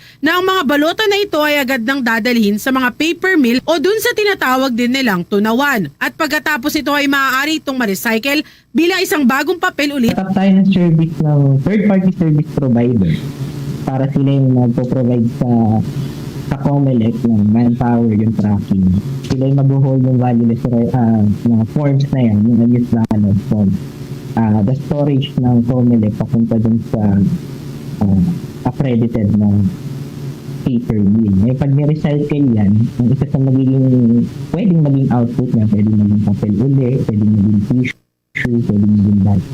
So, mapuproduce din ng mga usable na product mula din sa unused forms ni COMELEC. Sinigurado naman ni Tabliza na hindi sila basta-basta nagpoproseso ng mga ganitong public records ng gobyerno kaya maigpit talaga ang kanilang seguridad pagdating dito. Anya, kailangan din itong dumaan sa legal basis kahit na ito ay didispose na. Isa po dyan, isa sa bukod sa kami nagpe-preserve at nag-identify ng mga historical records. Isang function nga yung regulatory pagdating sa records management. At least maging aware yung public na hindi pwedeng basta mag-dispose ng official or public record sa mga government agency. Kailangan siya dumaan sa proseso namin, kailangan may legal din sa amin. At nire-request, wini-witness namin, i-dokumento. Isa lang po yun sa malawak na function din ng national. So, I'll-explain ko na lang yung related po dito sa ating concern sa ballot ng COMELEC. Mula sa COMELEC Office Intramuros, Manila, Bombo Isa Cotoner para sa The Vote 2025 coverage ng Bombo Radio Philippines, the #1 and most trusted radio network in the country. Basta Radyo, Bombo! Sa puntong ito ng ating balitaan, nakuha natin ang ulat ng ating mga himpilan. Unahin ko dyan sa may Davao Region dahil pati pala mga dayuhan na mamata na dyan sa bahagi po ng Davao upang saksi doon ho sa mga kaganapan ho dyan, lalo na doon sa bahay po ni dating Pangulong Rodrigo Duterte. Alamin natin ang iba pang mga aktibidad dyan. May pag-ulat ang Bombo Radio Davao. Ng mga Pilipino at dayuhang supporters dito sa bahay ni dating Pangulong Rodrigo Duterte. Sa ating nakausap na magtiyahin na sila Dolly Atienza at Aileen Tan na pawang taga Los Angeles, California, sinadya nilang pumunta galing sa Estados Unidos upang makita ang totoong sitwasyon matapos pumutok ang naturang balita na planong i-raid ng PNP ang mga bahay ng pamilyang Duterte. Ating pakinggan ang pamahayag ng magtiyahin na sila Dolly Atienza at Aileen Tan. Here, I believe March 10th. The reason why we came here because we're supporting Duterte. My aunt here loves him so much, and we have also family that prays for him. So we actually came here, and not knowing with all the news that wasn't supposed to be safe for us, we still wanted to come here just for support and take pictures as well. My aunt is a diehard for the President Duterte, so we just want to take a picture, see his place, regardless whatever circumstances are going to be. We still took a chance to be here so we could see his place, and he lives a very simple life. I cannot believe it. So yes. How do you feel about it, ma'am? With everything that's happening right now? We're devastated. We're actually depressed. Dagdag pa ng magtiyahin na hindi umano nila gusto ang kasalukuyang administrasyon at galit na galit rin umano ang mga Pilipino doon sa Los Angeles, California sa ating kasalukuyang Pangulo na si President Ferdinand Bongbong Marcos Jr. Sa kabilang banda, ang pamilyang Katubig naman na galing sa Naik, Cavite City ay masayang-masaya sa kanilang pagdating kahit na di nila naabutan ang dating Pangulo. Sa ngayon, ating pakinggan ang pahayag ng mag-asawang sila Sara Katubig at Chico Katubig. Napakasaya po. Napakasaya. Uuwi kaming masaya. Ano po ba yung nararamdaman nyo ngayon ng hinaing nyo po o misahin nyo po kay FPRD po? Ang dinadasal lang mo namin, sana maipigay yung tama sa kanya na hustisya. Maintindihan kung ba't niya nagawa yun. Kasi kami talaga wala. Puro maganda nagawa niya sa amin. Tingin niyo po ba, ma'am, saan po papunta tong ngayon po? Yung investigasyon po ngayon sa ICC po? Hindi naman namin alam, pero mas maganda kung wala naman siyang sala di sana mas manaig yung station sa kanya. Mapawalang sana siya. Dahil wala man siya kasalanan. Wala talaga nung tumakbo yan na presidente, supporters na nakikipag-away pa kami dyan. Okay. Kaya nga nung issue nila kay... Ang dami naming nawalang kaibigan. Dahil sa kanya, dahil mas pumabor kami sa kanya eh. Tsaka isa pa, kaya lang naman kami nag-BDM dahil dinala niya si Dinala siya Duterte siya. Kaya kami pero kung nabudol kayo, ma'am. Sa ngayon, patuloy pa rin nakabantay ang mga supporters at di sila titigil umano na magsagawa ng mga rally at candlelighting hanggat sa di makauwi ang dating Pangulo. Sa katunayan, ang ibang supporters na nakabantay ay naglatag na lang ng mga karton upang sila ay makatulog o di kaya ay makaidlip. Sa ngayon, shifting pa rin ang estilo ng mga supporters at kung magkatotoo man, ang balitang magsasagawa umano ng raid ng PNP kamakailan ay pinayuhan na sila ng mga abogado ng pamilyang Duterte na huwag silang pumalag o lumaban sa kapulisan. Samantalang bukas naman kasabay ng selebrasyon sa ika-88 araw ng Davao, may isasagawang Unity Walk ang mga supporters simula alas 9 ng umaga kung saan magsisimula ito sa Rojas Avenue at magtatapos sa San Pedro Street. Dadaluhan ito ng mga contingents mula sa 1st, 2nd at 3rd District nitong lungsod. Hinikayat din ang lahat ng dadalo na magsuot ng itim na t-shirt na may red ribbon. Sa katunayan, may libreng printing ng t-shirt sa San Pedro Square na siyang may mukha ng dating Pangulo na siyang pwedeng suotin bukas sa rally. May mga supporters pa rin na nakabantay sa rest house ng pamilyang Duterte doon sa Katigan Turil nitong lungsod dahil may mga espekulasyon na naman na nagsilabasan na di umano o allegedly posibleng isagawa ang pag-raid habang idinaraos ang araw ng Davao. Sa usaping pagkain naman, di mauubusan ng pagkain ng mga supporters dahil may mga nagbibigay ng sako-sakong kalabasa, tinapay at pack lunch galing sa mga OFWs at mga supporters galing sa General Santos City at Karatig ng mga probinsya. Bombo Denny, Southda. Okay, nais ko lamang maitanong Bombo Danica, ano itong pinagdarausan nila ng programa? Pero bang isinarang kalsada dyan o ito'y intended talaga para sa mga ganitong aktibidad? Dahil ang worry ko, baka naman may maapektuhan na daloy ng trapiko o kaya naman yung regular na aktibidad dyan sa naturang lugar. Bombo Danica. Wala, yung Unity Walk na isasagawa bukas sa Bombo Dennis at mga kabombo, isasabay ito sa ika-88 araw ng Davao kung saan sasabay sila doon sa parada ng mga contingents ng naturang event. Okay, with that, maraming salamat, Bombo Danica. Again, ang ulat mula himpilan ng Bombo Radyo Davao para sa Bombo Network News sa Bombo Danica Baguio. Para sa the number 1 and most trusted radio network in the country, Bombo Radio Philippines. Basta Radio, Bombo! Ito namang human rights lawyer naniniwalang political strategy lamang ni dating Executive Secretary Salvador Medialdea ang statement nito sa International Criminal Court upang kunin ang simpatya ng publiko para kay dating Pangulong Duterte. Kaugnay niyan, may mga detalye dyan ng Bombo Radyo Iloilo. Naniniwala ang isang human rights lawyer na purong taktika lamang ang binitawang mga salita ni former Secretary Salvador Medialdea sa courtroom ng International Criminal Court. Si Medialdea ang tumayong kinatawan ni dating Pangulong Rodrigo Duterte sa pagsisimula ng initial hearing ng ICC Pre-Trial Chamber 1 kung saan dumalo sa proceeding si Duterte sa pamamagitan ng video link. Sa panayam ng Bombo Radyo Iloilo kay Attorney Jobert Pahilga, sinabi nito na ginamit ni Medialdea ang oportunidad na kunin ang simpatya ng publiko para sa dating Pangulo. Ayon kay Pahilga, nais palabasin ni Medialdea na iligal ang pag-aresto at pagdala sa dating Pangulo sa Netherlands at kaawa-awa ang sitwasyon nito dahil sa kanyang edad. Ani Pahilga na kapagtataka rin na binanggit ni Medialdea na mahina na ang pandinig at hindi na malinaw ang paningin ng dating punong ehekutibo. Dagdag dito, ang pahayag ni Medialdea ay hindi pa nababagay sa pagsisimula pa lang ng initial hearing sa trial ni Duterte. He grabbed that opportunity to deliver that statement, not to convince the judge, the chamber, the members of the panel, to convey the message. That is a political statement. It's not a legal statement. It was a calculated delivery of that statement because they wanted to gain public sympathy. Ang human rights lawyer na si Attorney Jobert Pahilga. Para sa Bombo Network News, ito si Bombo Ayan Gahete. Para sa number 1 and most trusted radio network in the country, Bombo Radio Philippines. Basta Radio, Bombo! Sa dagdag pa nating mga pag-uulat, yung mga Pinoy dyan sa the Netherlands ay hindi raw pinayagan ng iba na makapasok sa international courtroom para naman sa pre-trial hearing ni dating Pangulong Rodrigo Duterte at alamin natin kung anong mga alternatibong aktibidad na lamang yung kanilang ginawa dahil nga sa naturang mga development. May balita, Bombo Radio Legazpi.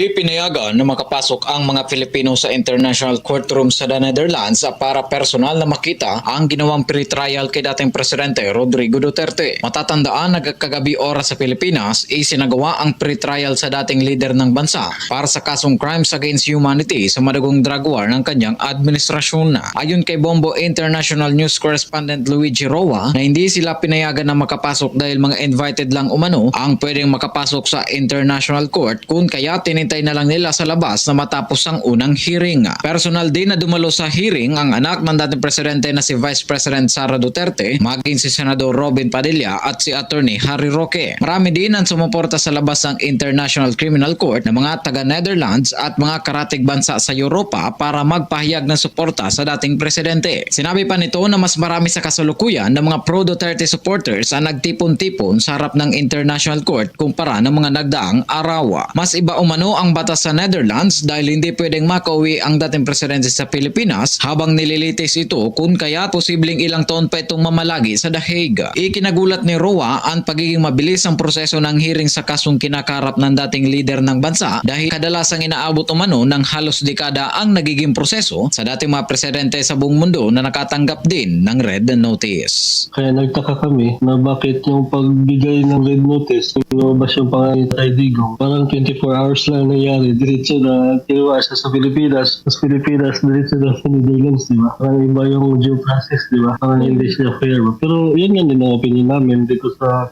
hindi siya fair ba? Na bakit ganun? Kasi yung ibang presidente na nililitis ng ICC, ilan pang years bago nila tinakip yung yung mismong suspect, parang ganun. Pero ngayon si Tatay Digong, parang 24 hours lang, parang minamadali nila ba? Mula dito sa Bombo Radio Legazpi, ito si Bombo Eugene Rocha nag-uulat for the number 1 and most trusted radio network in the country, Bombo Radio Philippines, Basta Radio, Bombo! Mga kabombo, mga ka-Star Nation, maging updated sa mga balita at impormasyon. Maaari po tutukan ang mga update na yan sa pamamagitan ng iba't ibang platform kung saan available ang Bombo Radio Philippines. Pwede nga ninyong balik-balikan yung mga programa kahit kaninang umaga, yung mga balitang naitampok, maaari pa rin po ninyong review sa pamamagitan ng ating mga social media accounts. Pwede rin ho kayong tumutok sa ating official website, www.bomboradio.com. Nariyan din ang ating Bombo Mobile app, YouTube, TikTok at maging Facebook Live. Diyan sa bahagi po ng Visayas, matutunghayan ang mga programa kahit kayo nandito sa Luzon, pwede po ninyong masubaybayan sa pamamagitan ng Facebook Live programs. Kaya naman, yung mga naghahanap ng Hiligaynon programs, nariyan ang Bombo Radio Iloilo, Bombo Radio Bacolod, Bombo Radio Rojas. At doon sa mga Cebuano speaking, nariyan naman ang Bombo Radio Cebu. Sa mga Akyanon, Bombo Radio Kalibo. At doon sa mga Waray, Bombo Radio Tacloban. Bago tayo magtapos, narito ang ating Orasio Imperata for Peace. God, our Heavenly Father, Lord of peace and justice, we humbly come before you during this time of escalating geopolitical tensions in our part of the world. Through the years, you have sustained our faith in you as a nation. It is our faith in your divine providence that has made us survive the countless natural and human-caused calamities that have come our way in our history as a people. Spare us, Lord, from the horrors of war. Hear our pleas as we cry out to you. Have mercy on us, Lord. Rescue us from the malevolent forces that influence world leaders. For we believe that our struggle is not against flesh and blood, but against the rulers, against the authorities, against the powers of this dark world, and against the spiritual forces of evil in the heavenly realms. We pray for your leaders entrusted with making crucial decisions for our nation. We place all our hopes in you, seeking your forgiveness and mercy for the times when our fears and suspicions have tainted our perceptions with ethnic biases and prejudices verging on racism. We earnestly pray, Lord, that you make us instruments of your peace. Where there is hatred, let us bring love. Where there is injury, pardon. Where there is doubt, faith. Where there is despair, hope. Where there is darkness, light. Where there is sadness, joy. Through our Lord Jesus Christ, your Son, who lives and reigns with you in the unity of the Holy Spirit, God, forever and ever. Amen. Our Lady, Queen of Peace, Pray for us. Saint Michael the Archangel, Pray for us. Saint Joseph, Pray for us. Saint Francis of Assisi, Pray for us. Saint Lorenzo Ruiz, Pray for us. Saint Pedro Calungsod, Pray for us. Luzon, Visayas at Mindanao. Yan ang kalipunan ng mga balita para sa pantanghaling edisyon ng Bombo Network News. Mula sa Bombo News Center, Makati, para sa number 1 and most trusted radio network in the country, Bombo Radio Philippines. Basta Radio, Bombo! Sa pagpangalagad sa Bombo Anay Soto, sa gyapon ko po ni mo Bombo Chama Blanco Hovera. Standby sa kay Bombo Lindsay Bade, si Governor Toto Defensor Jr. nagalaom nga hindi madisrap ang trabaho sa gobyerno kasunod sa mga nagakalanabo kuno iya subong. May kang tanan sa sining damo nagawangal nga mga supporters sang Duterte or ni former President Rodrigo Duterte nga ini siya ang ginakidnap.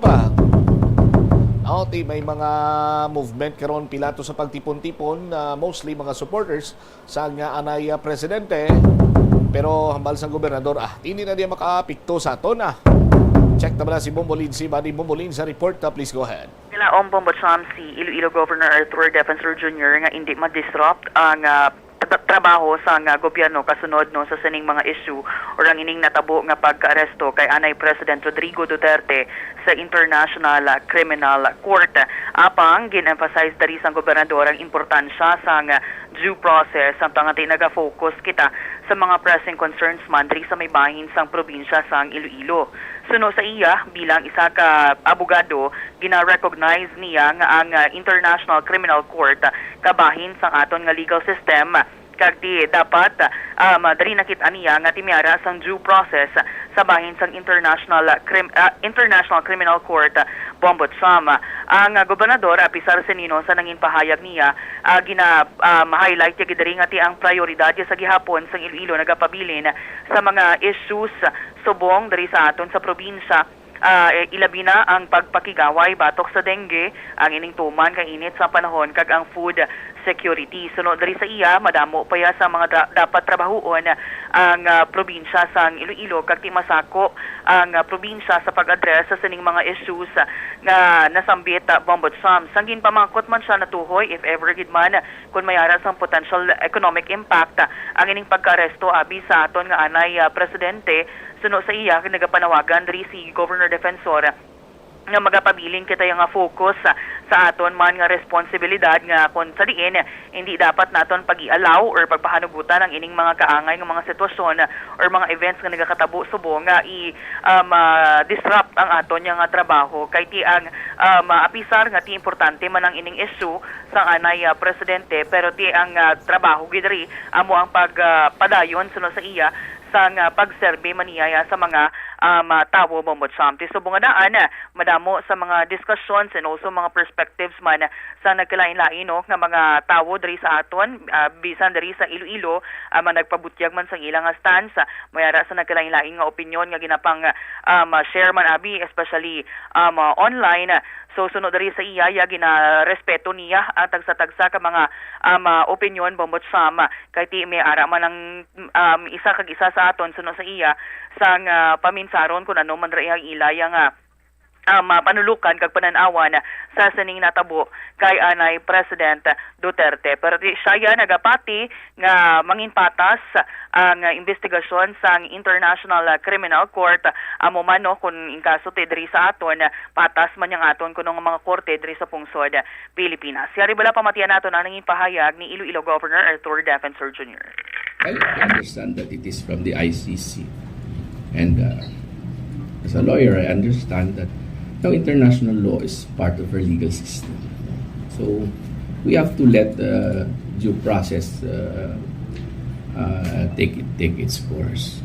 Let us continue working for our country. Kita diri sa Iloilo, we have a lot of work to do. We are fighting dengue. We are fighting hazardous heat. We are fighting food security. Munang ginasakuan natin di Cebu. Amo man na dapat ang ginasakuan natin sa bilog na Pilipinas. Let us face the threats that we are facing. Food security, the threat sa West Philippine Sea, and many others. That is why kita diri sa Iloilo amo na aton nga ginaubra.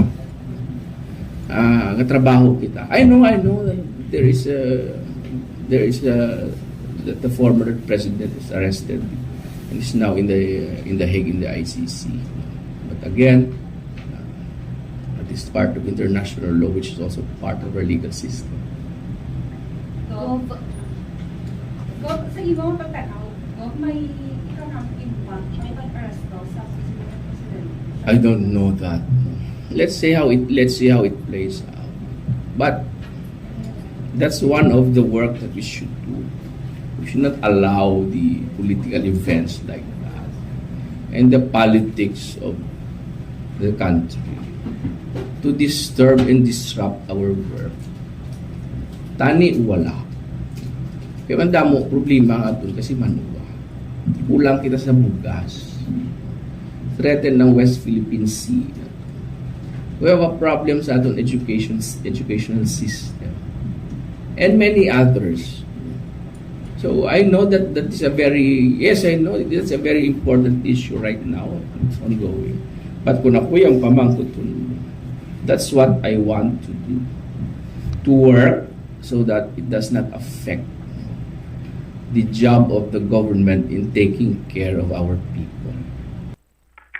Nabatian Bombotsam si Iloilo Governor Arthur Defensor Jr. So dapat i-prioritize sang mga Filipino sang ining mga issues diri sa aton sa pungsod Pilipinas kaysa sa pangangin distraction ang ining nagakalatabo subong especially ang recent political developments Bombotsam. Oh, tiki ko lang taon ta Bombo Lindsay. Ila niya problema mo. Pero dapat ang serbisyo sa pumuluyo iya sa gobyerno sige-sige ni kagway ni untat.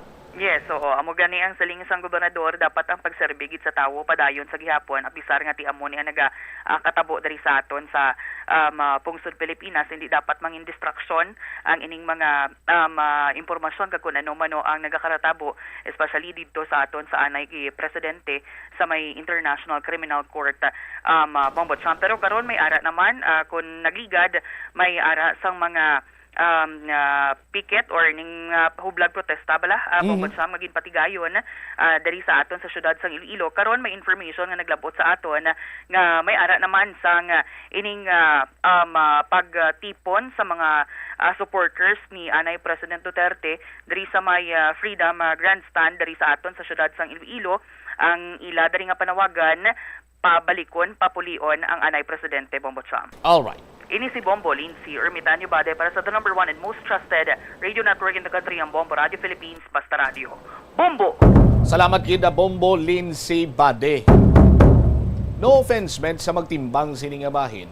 Pero ang punto sinibala, ano ang ganaron sang ordinaryo nga Juan de la Cruz kon pananglitan absuelto si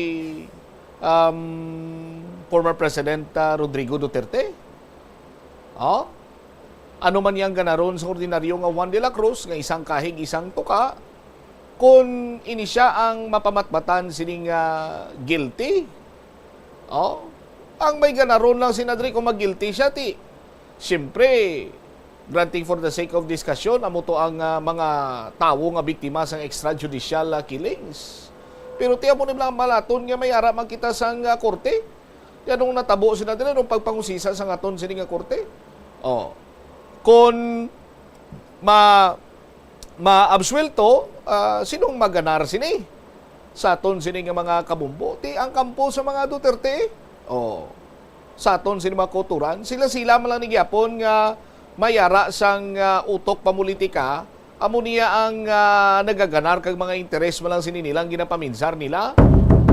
Sa aton sini nga mga kauturan kung ma-convict si former President Rodrigo Duterte, mapulo ka pisong kilo sa bugas. Kung ma-absuelto siya, tatlo syen ang sako sang bugas. Sa aton sini nga mga kauturan. Muna gani ang bansang kilala ko siya akong Tamara na ko iya magsagad pa kuti sa akong sininga social media account makita ko mamom lang sina. Dapat ya makita na to ng mga nagapanguna sining problema, no? Kapigaduhon, kakulang sang trabaho, gutom. Galing ti dayon niya man ribat sang iya sining ginuhutik sa akon. Di may duli tupad pa man kag may mga AX akap pa man na amigo basi dira pa lang. Di ning mga AX tupad duli kag ano ni sino man lang ning nagaganar. Kung sino tong mga tando-tando sang mga politiko kita sila sa tao to di ba? Sa aton sini mga kabumbo paano ang waya nalakip. Ti bulan ka sa inita ni kag kun ano dang imo siniya nga mga medyos posibles para nga magkaremedyo iniral ka. Hindi man na iya para sa tanan. Sa pinilian man lang niya sang kung sino dira nga ginhimo sini nga tando-tando sang mga politiko nga ni. Di mo na gani manwa sa aton sini mga kulturan, no? Base pa man lang niya makapaminsar kamo anong ganaron sang ordinaryo sini iyang pumuluyo sa pungsod Pilipinas. Either way, mangin paborable sa Marcos administration, mangin paborable sa Duterte family. Anong ganaron sininimo? Ikaw nga nagapamati, subong mabswelto si former President Rodrigo Duterte. Makabaton ka sang 1 year supply sang pagkaon kag galastuson sang bataan mo sa ilasin nga pagtuon. Kung makonvict si former President Rodrigo Duterte, may ara bala sang ihatag simo sa ang gobyerno nga sa mintras tanto nga nagakabuhi ka siya mabayad sang bill mo sa kuryente kag sa tubig. Paminsarin nyo mayo ang dapat isubong niya paminsaron mo ged kung paano ikaw iya makatibawas kapigaduhon. Kung paano mo iya matustusan ang inyo sining pangadlaw-adlaw kung wala ka sang trabaho, paano ka makapangita sang trabaho. Hindi kay maghangla ka lang na iya sa ginatunghol sang kung sino man dira nga mga hirudes. 14 minutos na kaligad sa takna sining launa.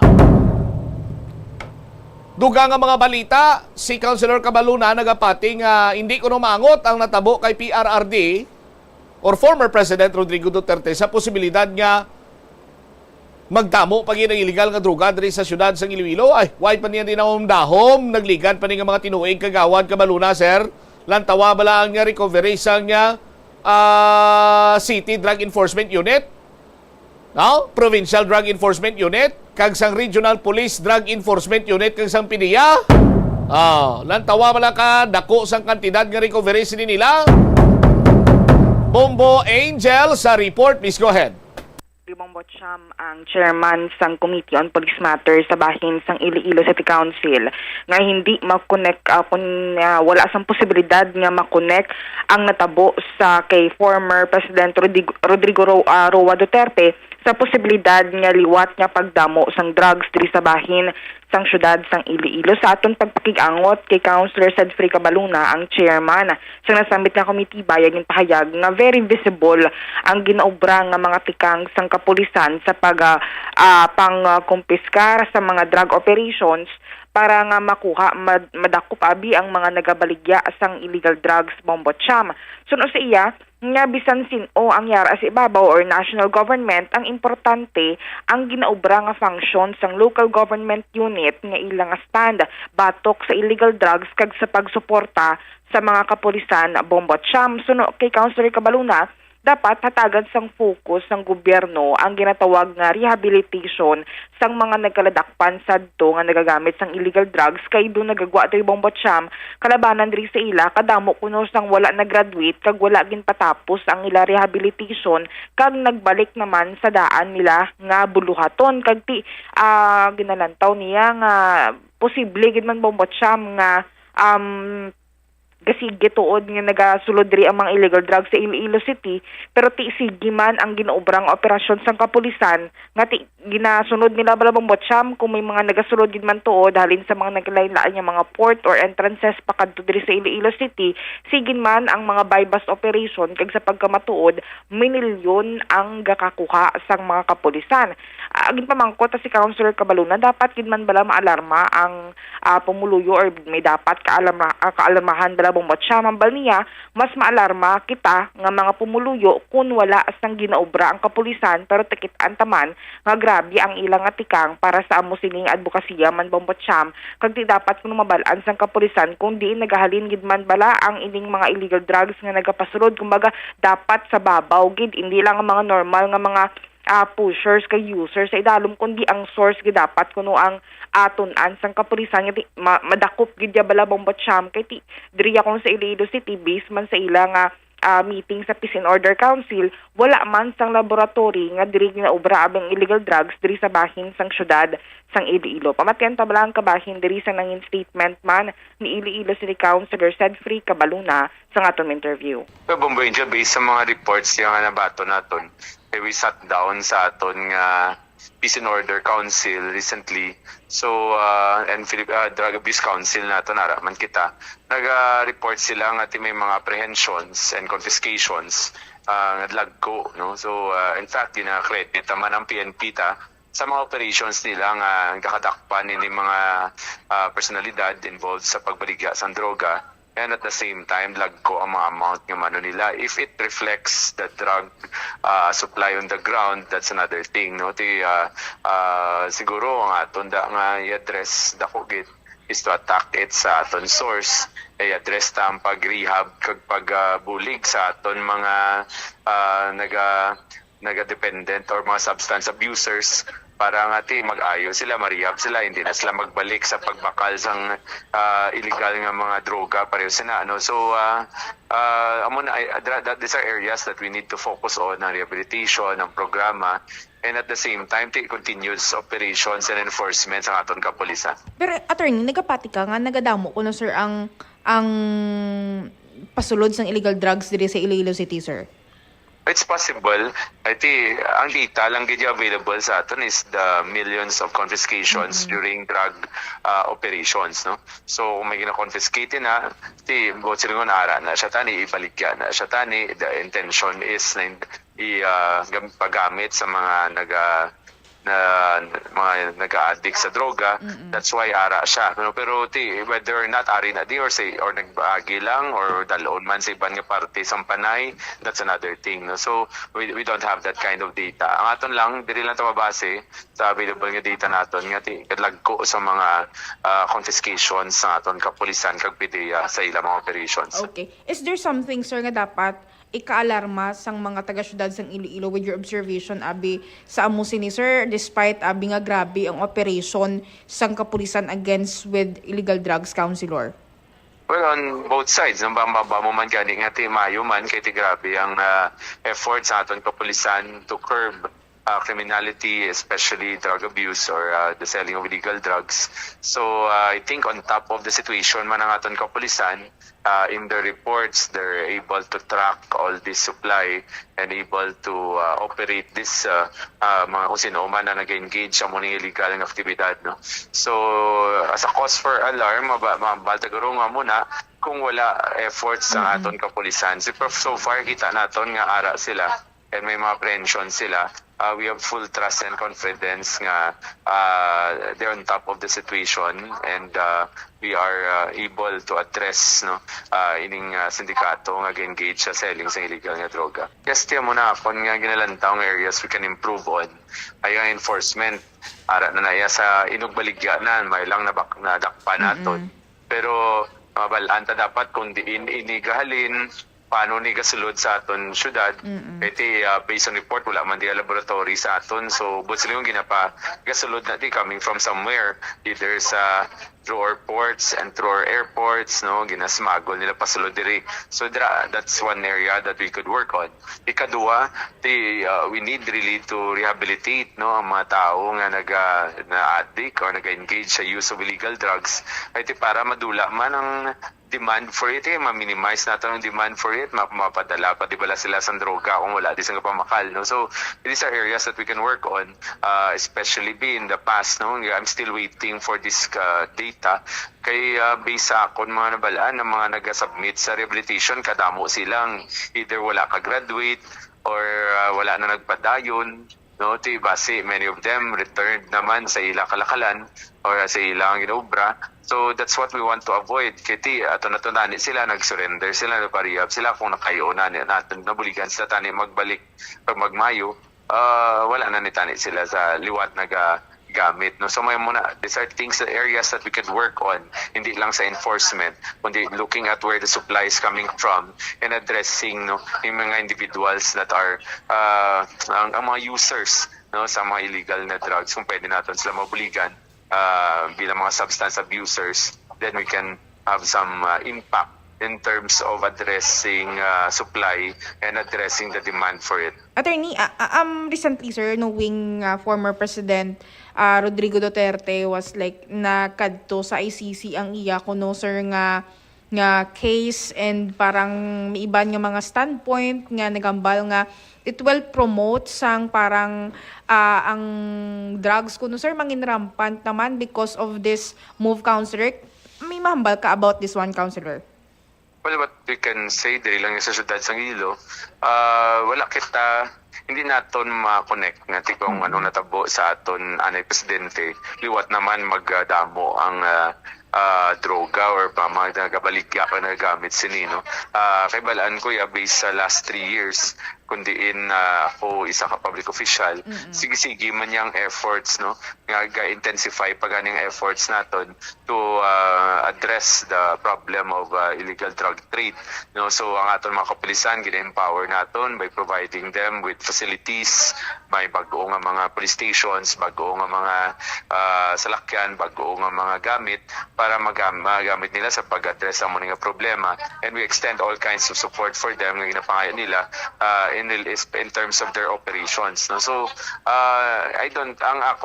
what I'm saying is kung sino man ang sababaw ng administrasyon diri sa dalom niya, we continue to have our efforts in addressing the problem of illegal drug trade. So I don't think may ara siyang impact on that level. In fact, we also learned from the experience of having the former president Duterte as the president. We must be committed, and we must have the political will, no, i-address any concerns ng illegal drugs, no. Kaya sila ang mga involvado sin illegally, diri sila salig, so that's why they're gonna intensify and find other means para makalusot sila. So dapat kita man to be creative kagating wagid nga magbulig. That's why wala man nag-waver ang aton efforts pagpailo sa administrasyon. Sige man niya aton efforts to address the problem of illegal drugs, no? So I'm optimistic na hindi it will not go back or it will not may negative ang aton efforts, hindi mas mag-intensify pagit ganit. Bombo Cham, nabatian sa mga kabombo naton ang kabahin sa nanging statement man ni Councilor Cedfrey Cabaluna sa atong interview. All right. Ini si Bombo Angel Pichilier Tan para sa number 1 and most trusted radio network in the country, ang Bombo Radio Philippines. Basta Radio, Bombo! Salamat, Bombo Angel Tan. Kabalo ka mo banwa ang ihado ko kag ihada. Sadto anay sa madumduman ko pa, ginabusong pa lang Bomel sang kumpare ko kag kumari. Subong, high school na sila. Since then, amo man nagyapo na mabatian ko. Sa aton sining mga kulturan. Nga ang syudad sang Iloilo, wala sang factory, wala sang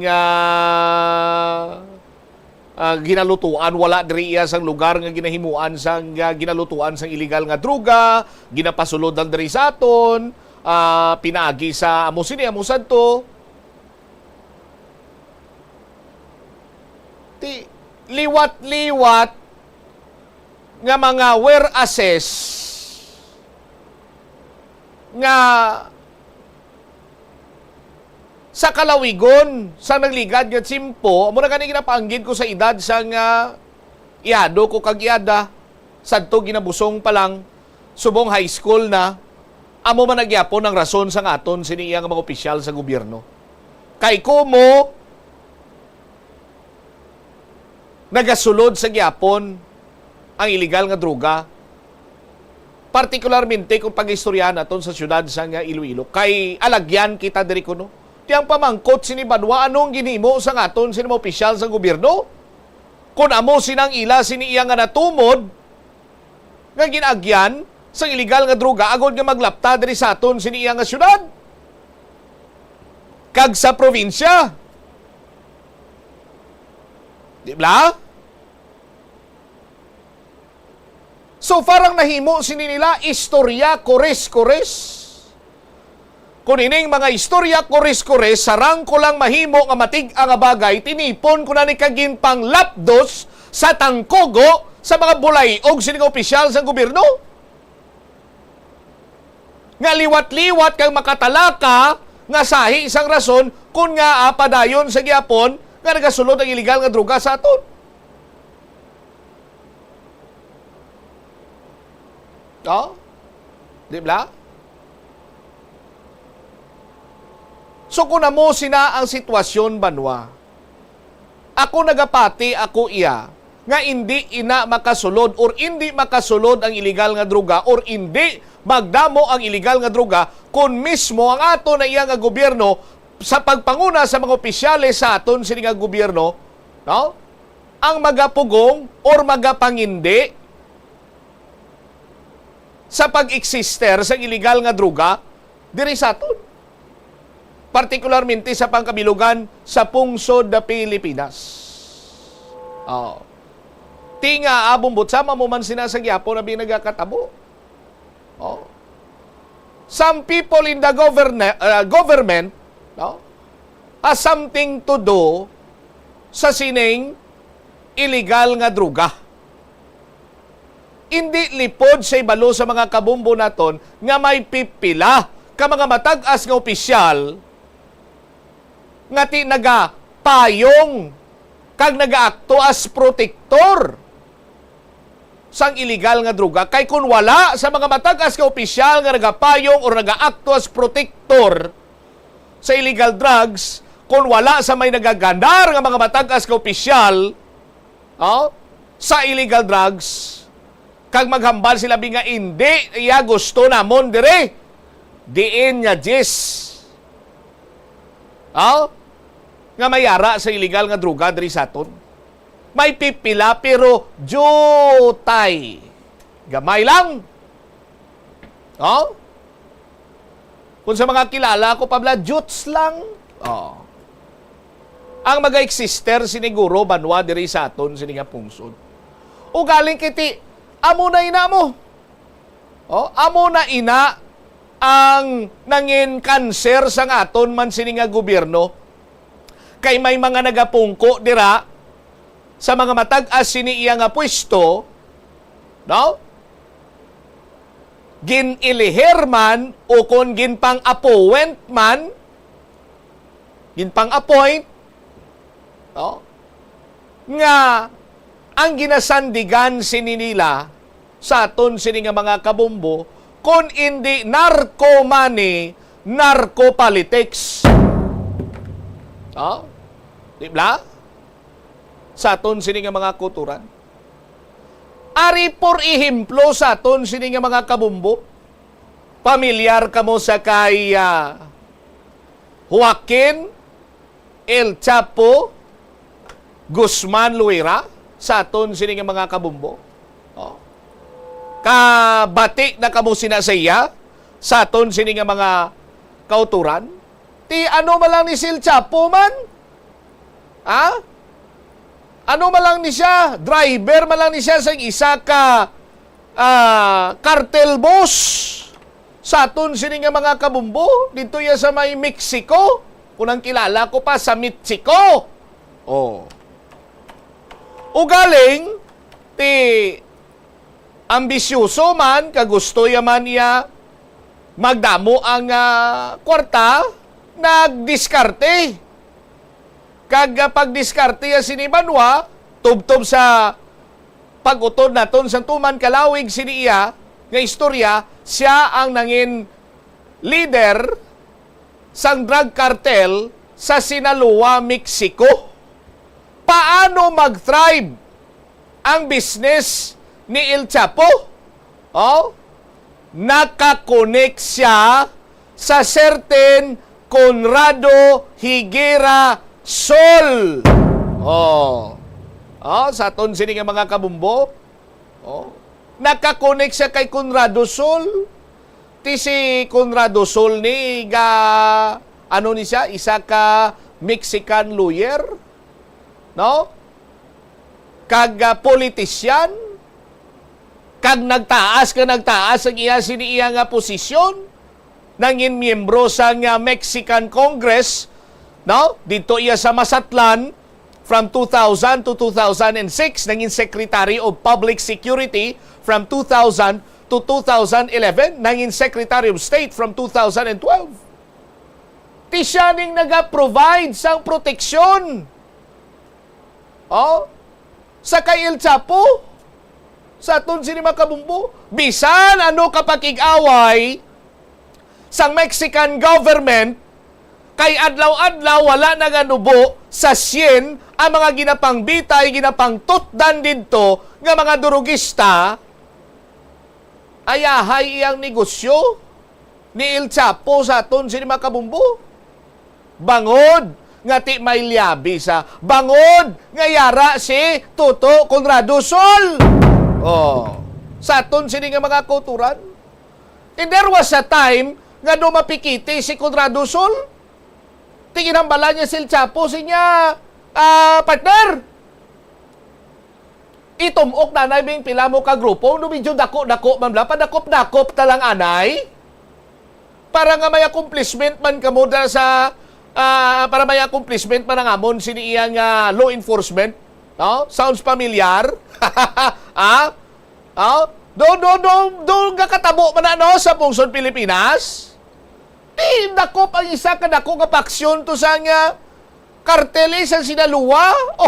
Promote na yun si Conrado Sole. Nagsaka pag inang siniyang nga posisyon sa aton sini nga mga kabukit. Nga ambisyon ba? Nga maging presidente sang Mexico. Mexico?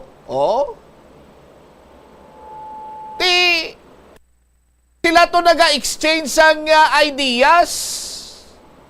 Ginakalot ni Conrado Sol ang likod ni El Chapo. Si El Chapo naman nagakalot man sang likod ni Conrado Sol. Tawo sa gobyerno. Later on, doon natukibani nga si Conrado Sol, membro di sa sang Alpha Picho Papi. Anyway, amo nang punto sinadira. Tawo sa gobyerno sa Japon. Sa aton sini nga mga kabumbo.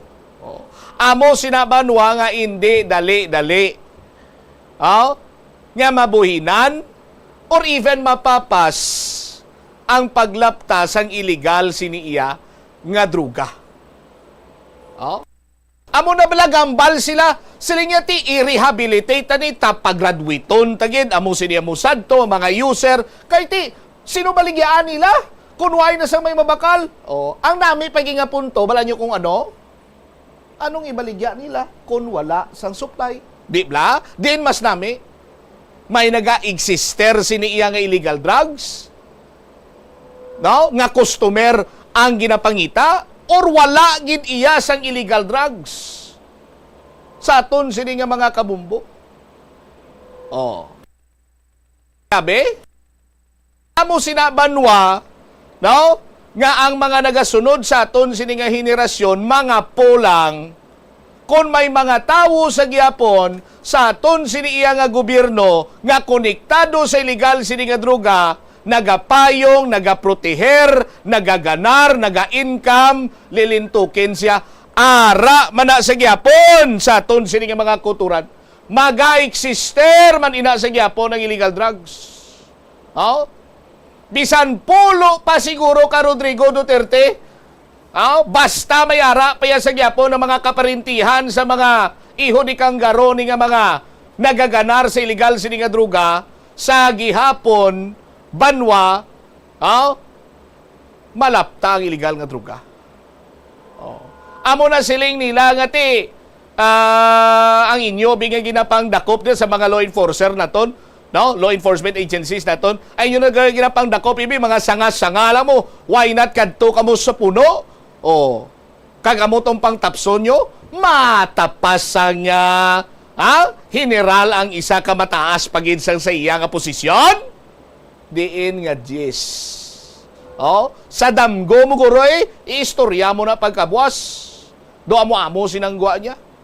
Pero kung realidad, sos Maria Kagusip, amo na sa nasilinggo, mintras tanto nga may nagaganar nga mga tao sa gobyerno, sa illegal siniya nga droga, makasulod kag magalapta inagyapon sa tondri ang lugar. So please, sa sunod ta nga pag-update sa kung ano man nga insya sa gobyerno, partikularmente, ang nag-aaway sa illegal nga droga, hindi nyo na kami pagrasone nga kumo kay nagasulod biya sa gyapon ng illegal nga droga diri sa aton mo. Diri way ta factory, diri way ta sa kun ano ni, no? Gasulod lang diya sa aton. Yang pamangkot paano nakasulod? Kung ginapunggan nyo, hindi man naguro makasulod galing bangod sang isa ka halimbawa ni Conrado Sol, ti sa gyapon sa aton sa mga kabumbo, no? Mabaha ang illegal nga droga sa aton sa nga lugar. 22 minutos na kaligad sa takna sini nya launa. Sa aton sini nga pagpanumbalik ka banwa dugang mga balita kaga impormasyon estudyante o kon masobra 600 ka mga eskwelahan, estudyante, eskwelahan. To na dumduman ko bumbo Mel, no? May nakita pag ko iya sa aton sini nga mga kabumbo nga sistema nga balan mo may mga nagkaladakpan kuno aton sini kapulisan nga mga nagasyabom la ngati nagasyabom la ni sila kuno para nga makabato sila sa pulaw, nagasyabom la ni sila kuno para ngati makuha ang ila kakapoy. Sa tuntuod lang prangka nga istorya, duwa lang ko oras tulog kung ginamo. Kag kapoy ko subong. Isa sino naghatag sa statement na daw si Chief NP kag ang spokesperson niya. May tima ka mo da para nga hasta pala size dan sa hapon ako duty timakol mo sa banwa. Kanamito ni no gaka palok dito tunlan ta sangang hambal tangang mismo tao sa gobyerno ang nagapasulod sa nga nagapanugot nga makapasulod sa illegal nga droga diri sa aton. Tapos here comes ang mga matagas nga opisyal sa aton sini kapulisan, mambal iya nga blamo mga nagakaladakpan nga nagagamit sa illegal nga droga, bulong nas kapoy nila. Tos Maria Kagusip po.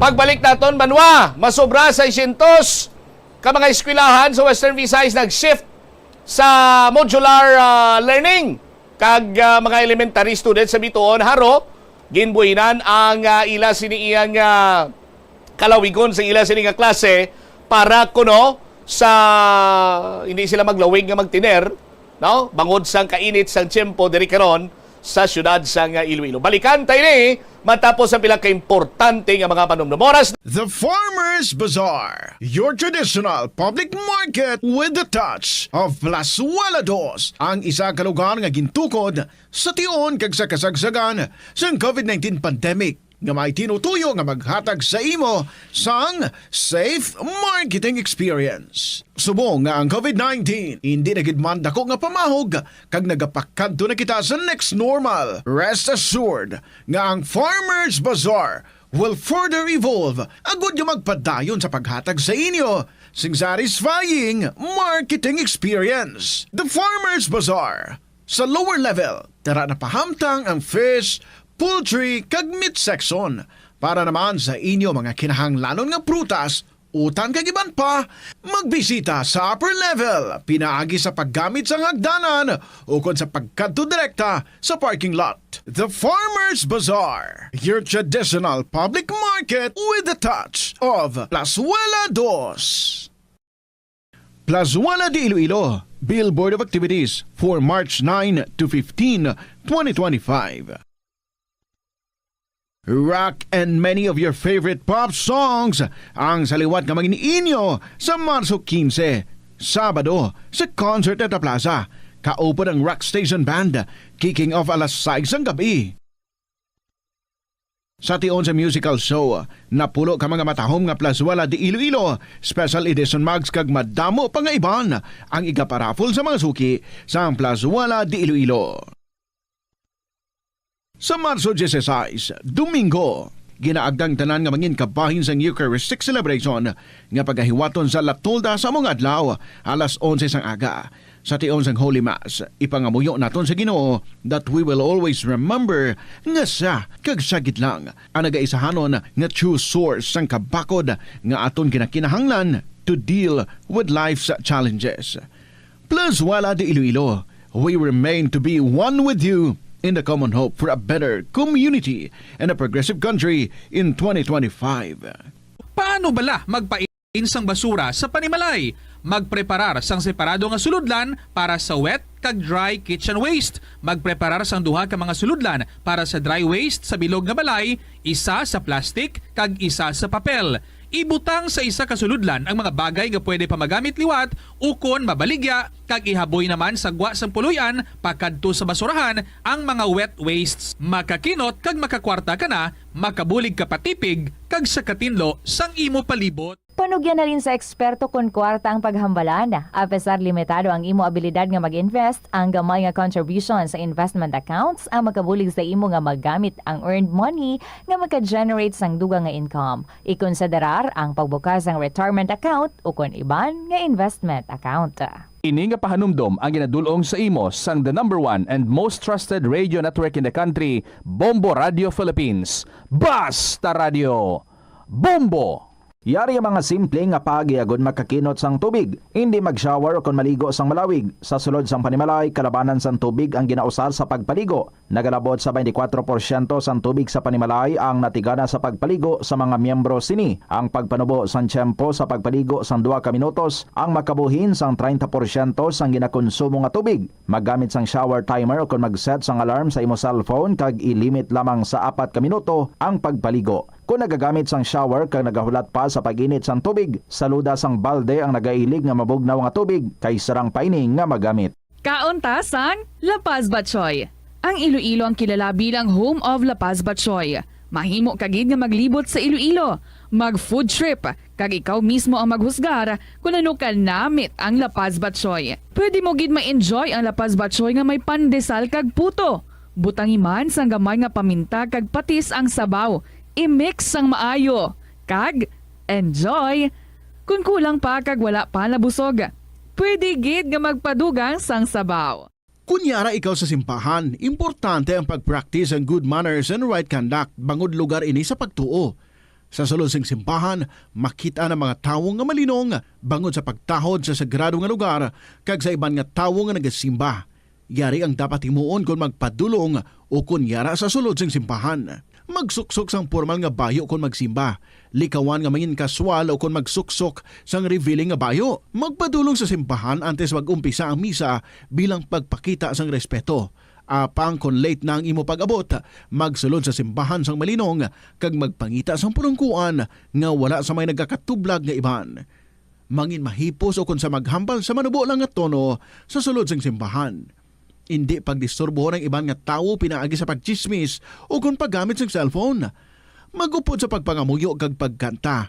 Apang kung hindi ikaw pamilyar, magtindog kag magpungko sang malinong kag sundon ang flow sang misa lakip ng pagduko kag pagluhod kung kinahanglanon. Magpamati sa seremonya sang pare o kung pastor. Hindi pagsabada ang imuupod, ilabi na kung padayon ang misa. Magpakita sang respeto sa pari, altar servers kay iban pang miyembro sang simbahan. Masami siguruhon nga naka-silent mode o kung naka-turn off ang imo cellphone antes magsulod sa simbahan. Agud malikawan ang distractions. Likawan ang pag-test o kung pag-browse sa internet samtang nagamisa. Kabombo! Subong nga naghalog na ang restrictions, madamo na nga mga physical activities ang ginabalik, ilabi na mga sports events. Apang maghalong lang ha, bangod kun ka isa, hindi malikawan nga may injury gid nga maangkon. Suno kay Michael Vincent Kayanan, physical therapist, ang ice ang mahimo nga ma-apply sa bahin sang lawas nga masakit sa sulod sang duha ka adlaw. Ang masakit nga bahin sang lawas kaangay sang tiil o kun kamot, ang ihulom sa ice ice o kung direkta nga butangan sang ice. Pagkatapos ang duha ka adlaw, ang injury ang mahimo na nga mabutangan sang mainit naman nga tubig.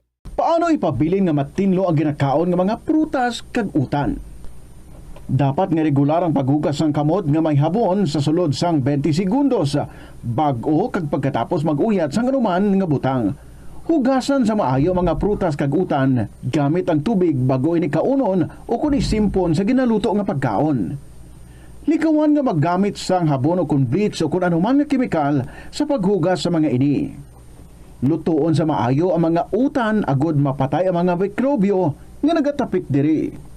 Kung ikaw may ubo kung sipon, mas maayo nga itugyan na lang sa iban nga miyembro sang pamilya ang paghanda sang pagkaon agud malikawan ang cross-contamination.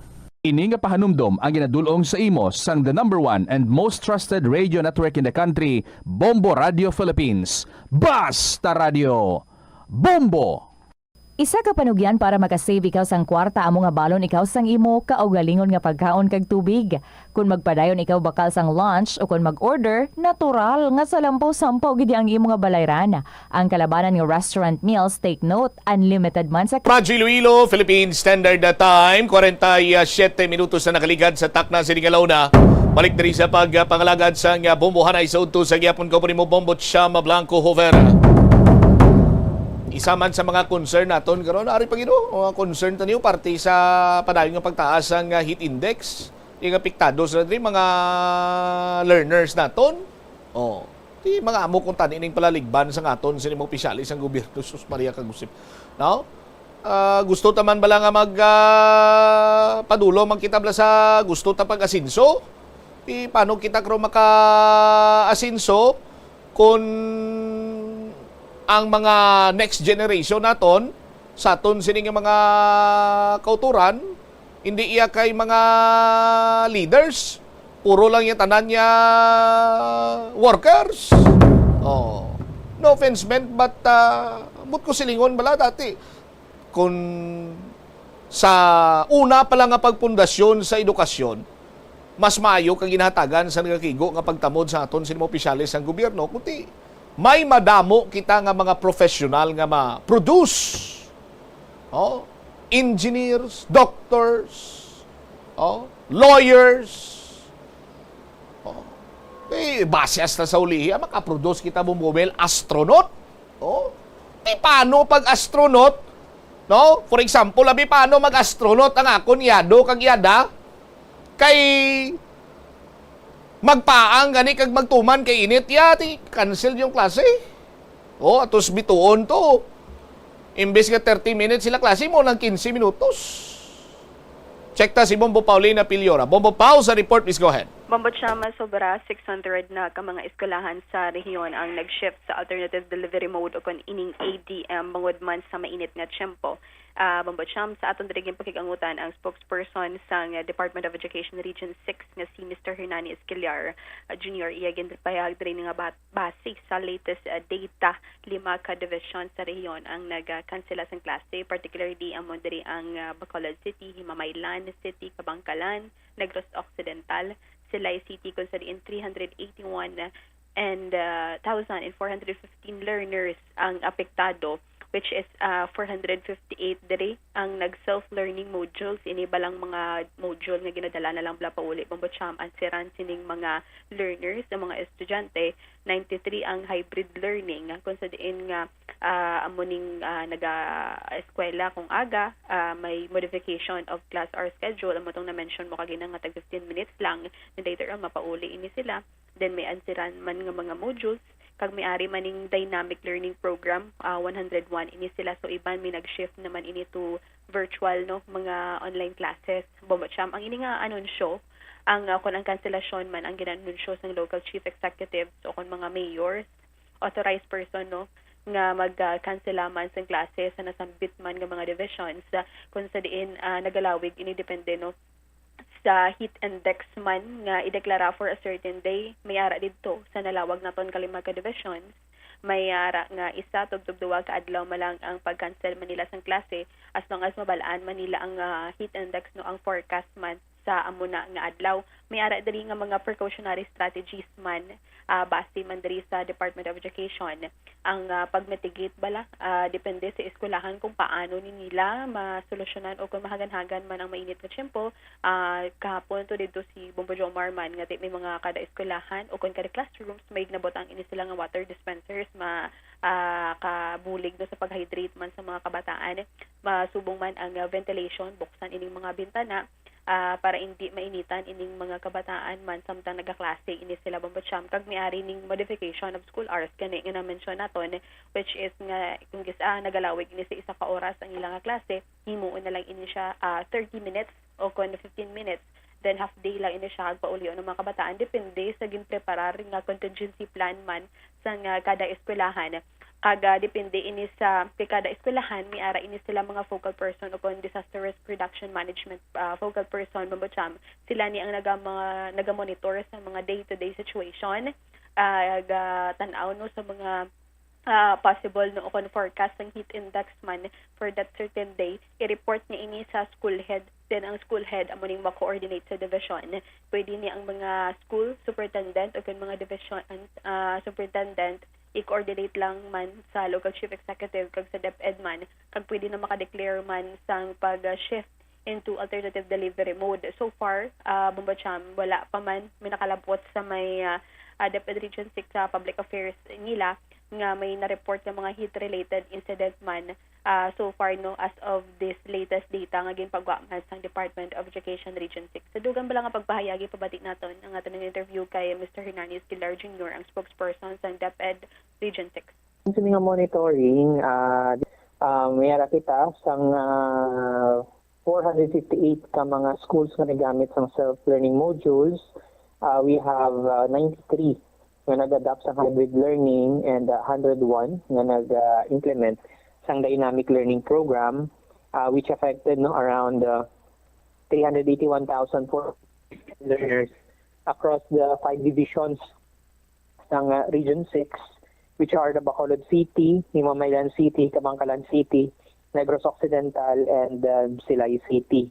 So most of these suspension or most of these cases nga kung sa diin ang aton sini nga mga LGUs or mga local chief executives naton ang mo sini ang nagpagwa sang order nga isuspend na ang in-person classes because ang 2 months ni ka pa ang panahon, and based on the heat index ng forecast ng Pag-asa, then kita sa DepEd automatically gina-shift nato ng kabataan sa alternative delivery mode to ensure learning continuity while they are the comfort and safety of their respective houses.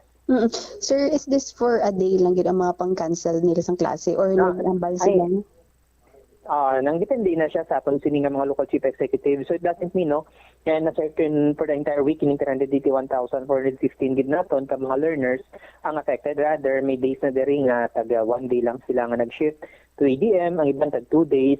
It depends upon sa ila sini nga mga local chief executives.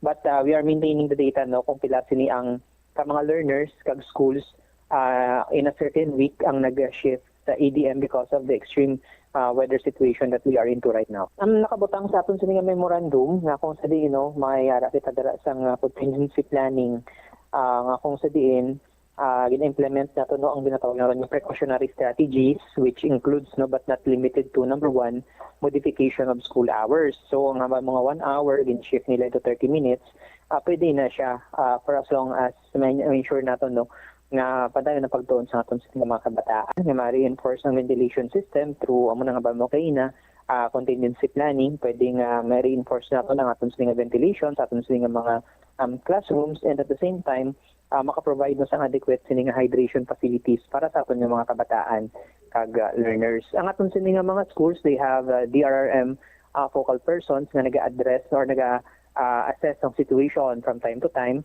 And once nga may ma-monitor ini sila somehow risk sa aton sila mga kabataan, gilayon nila nga gina-coordinate sila nga school heads, and then in return ng school heads gina-coordinate na sa division office nga may jurisdiction sa ila. May heat-related incident na to, sir, nga na-record sa schools or divisions? Diri sa amon sa Public Affairs Unit sa DepEd Region 6, wala pa kita na-receive information na may any heat-related incident sa any school na ron diri sa may Region 6. Hernani Esquilar, Junior Spokesperson sa Department of Education Region 6.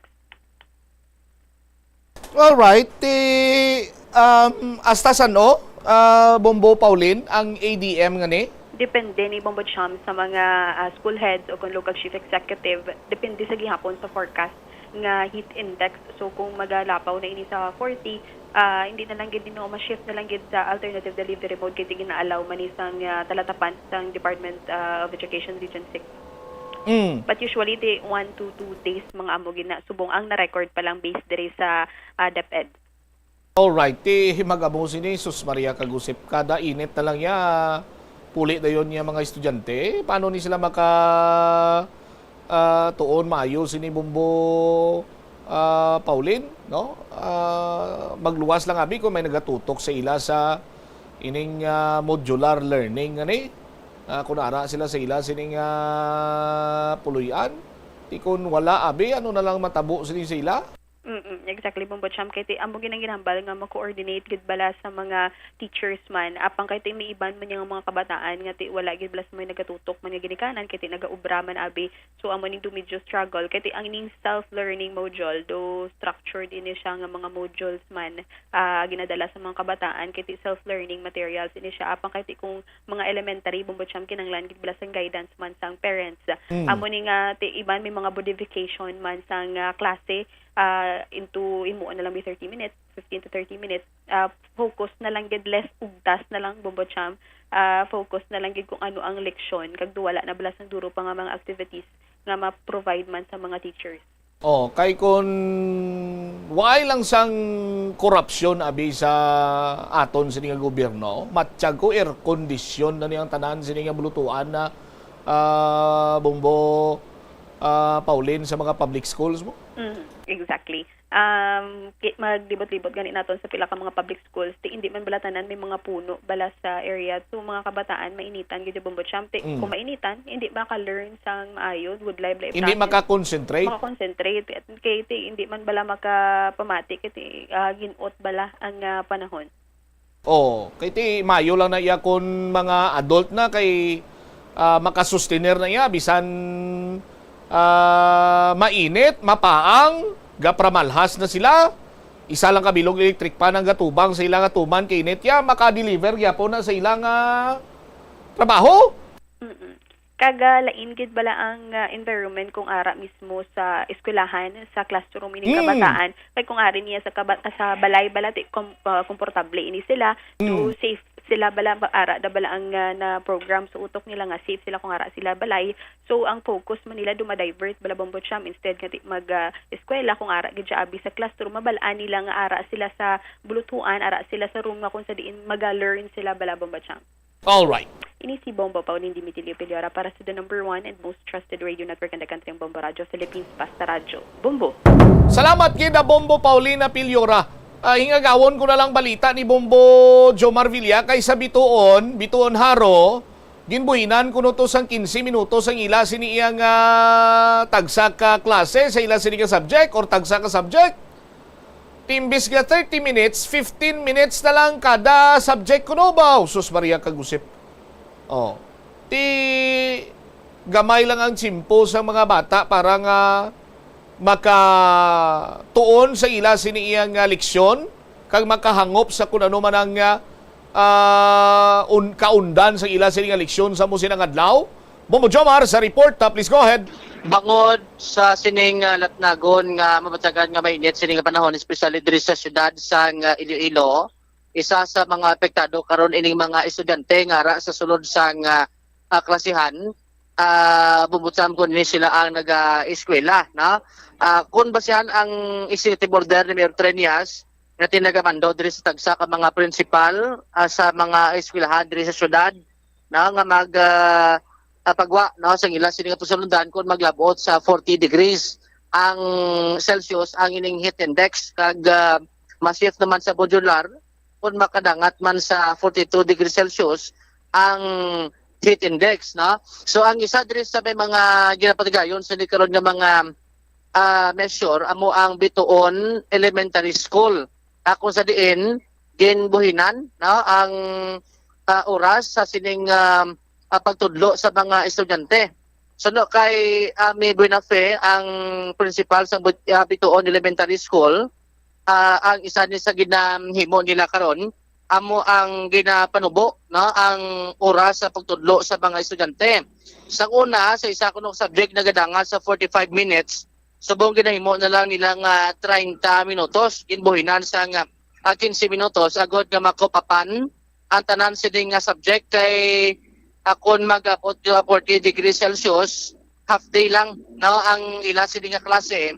So kung hindi nila pagbuhinan ng oras hindi maubos no lecture ang subject sa mga estudyante diri karon Bumbutsam kag sa ila sining sulod ang kinder to grade 3 alas 7 tubtob alas 11 kag ang grade 4 to grade 6 alas 7 tubtob alas 11 media sang aga. So pagkahapon hindi na magbalik ang estudyante kay sa aga pa lang ma-cover na tanan no, nga mga subject na kulang asang sining mga estudyante. So isa ni sa lihok agod nga malikawan ang gitawag sining balatian kay may mga estudyante nga hindi malikawan nga naga-suprer karon sang gitawag sining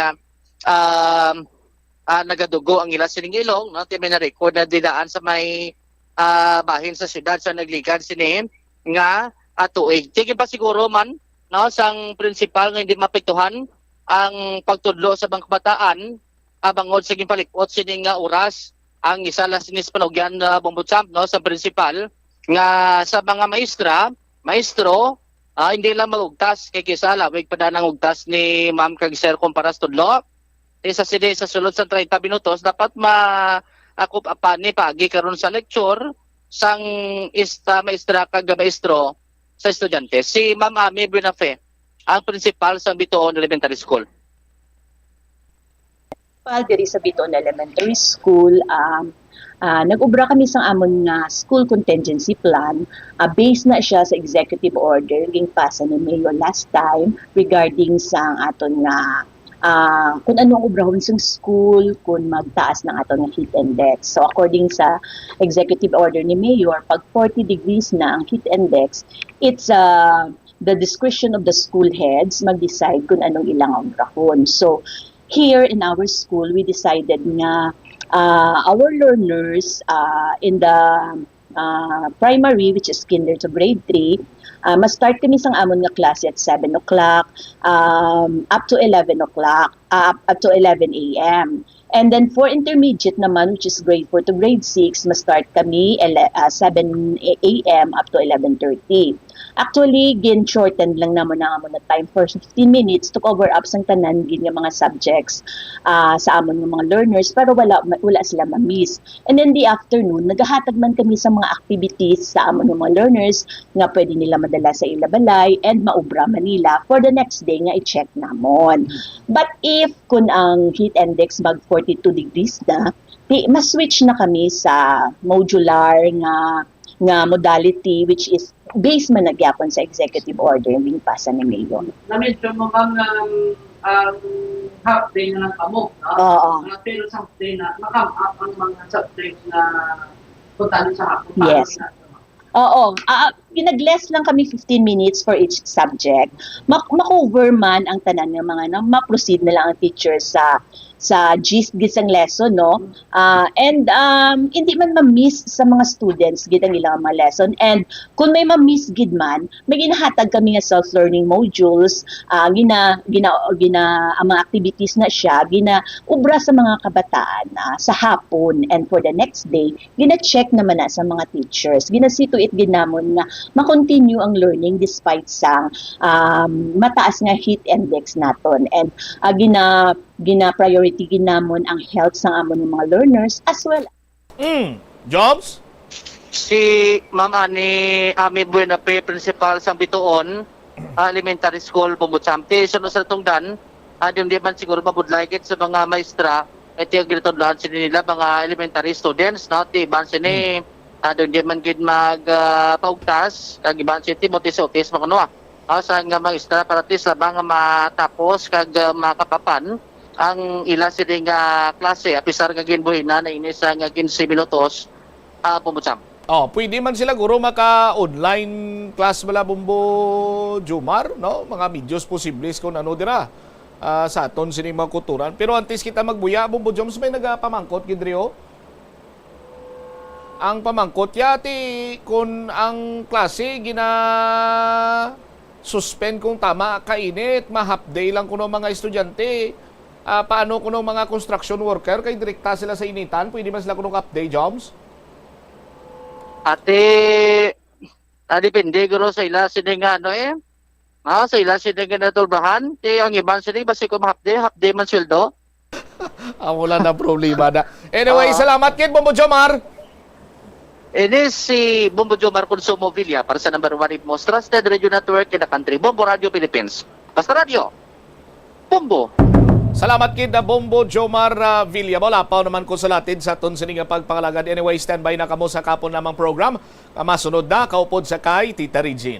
Inaman si Bombo Cham Blanco Hover gabilin sa imo sa mananay nga hapon. May God bless us all. Para sa the number 1 and most trusted radio network in the country, Bombo Radio Philippines. Basta Radio, Bombo. The Farmers Bazaar, your traditional public market with the touch of Plazuela Dos, ang isa ka lugar nga gintukod sa tion kag sa kasagsagan sa COVID-19 pandemic nga may tinutuyo nga maghatag sa imo sang safe marketing experience. Subong nga ang COVID-19 hindi nagidman dako nga pamahog kag nagapakadto na kita sa next normal. Rest assured nga ang Farmers Bazaar will further evolve agud yung magpadayon sa paghatag sa inyo sing satisfying marketing experience. The Farmers Bazaar. Sa lower level, tara na pahamtang ang fish, poultry, kag meat section para naman sa inyo mga kinahanglanon nga prutas, utan kag iban pa, magbisita sa upper level, pinaagi sa paggamit sa hagdanan o kon sa pagkadto direkta sa parking lot. The Farmers Bazaar, your traditional public market with the touch of Plazuela Dos. Plazuela de Iloilo, Billboard of Activities for March 9 to 15, 2025. Rock and many of your favorite pop songs ang saliwat nga maginiinyo sa Marso 15, Sabado sa Concert at Plaza. Kaupo ng Rock Station Band, kicking off alas 6 ng gabi. Sa tion sa musical show, napulo ka mga matahom nga Plazuela de Iloilo, special edition mags kag madamo pa nga iban ang igaparafol sa mga suki sa Plazuela de Iloilo. Sa Marso 16, Domingo, ginaagdang tanan nga mangin kabahin sa Eucharistic celebration nga pagahiwaton sa Latolda sa mga adlaw alas 11 sang aga. Sa tion sang Holy Mass, ipangamuyo naton sa Ginoo that we will always remember nga sa kag sagit lang ang nagaisahanon nga true source sang kabakod nga aton kinakinahanglan to deal with life's challenges. Plazuela de Iloilo, we remain to be one with you in the common hope for a better community and a progressive country in 2025.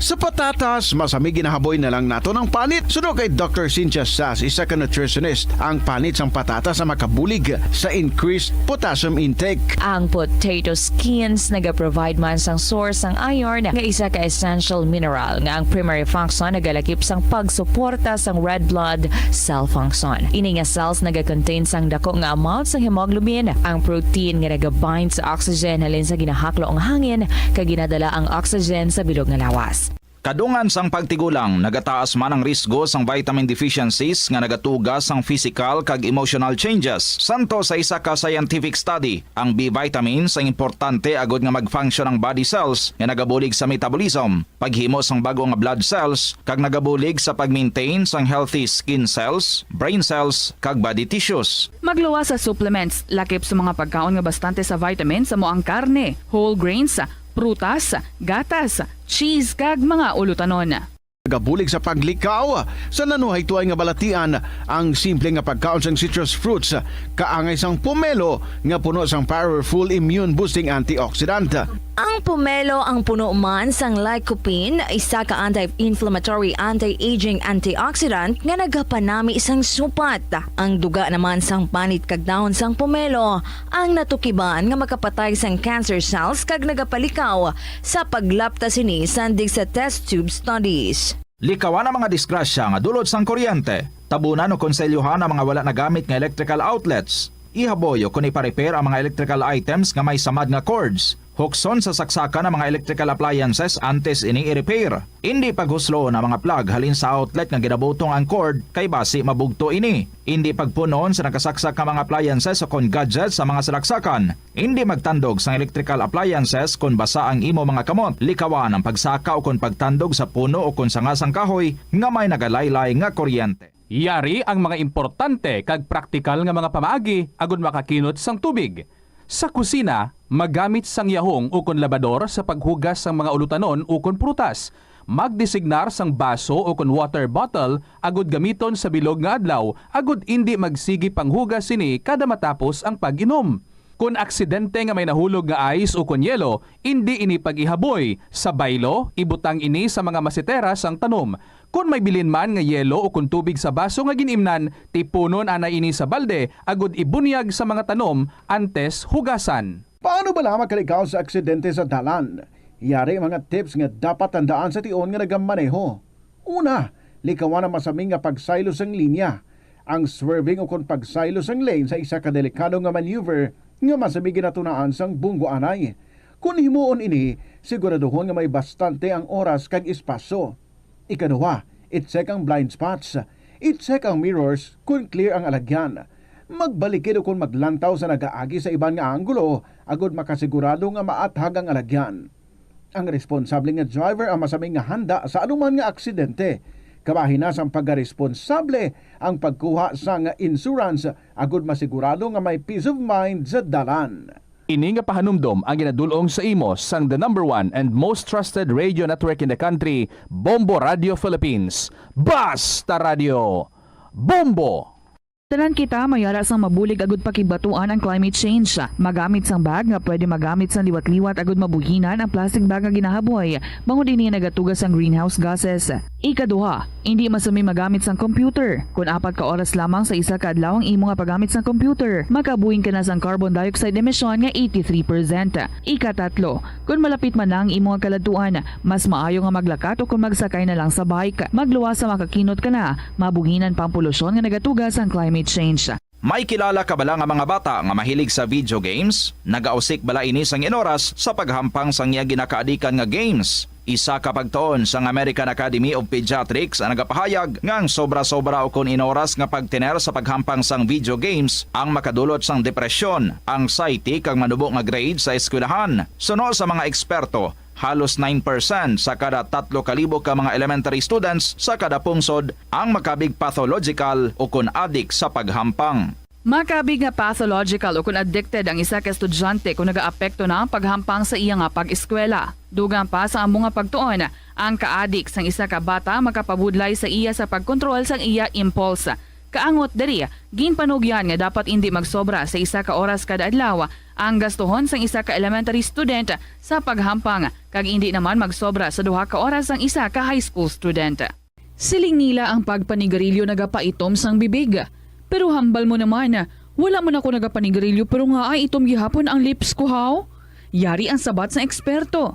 Suno kay Dr. Jean Marquez, isa ka dermatologist, ang dark lips mahimo nga tugas ang maisog nga habon nga ginagamit sa guya. Nagpanugyan ang doktor nga magamit sang mild soap kag lip balm nga may moisturizer kag sunscreen. Agod protektahan ang bibig kag malikawan ang discoloration. Masami bala nga nagabiring ang imutiil?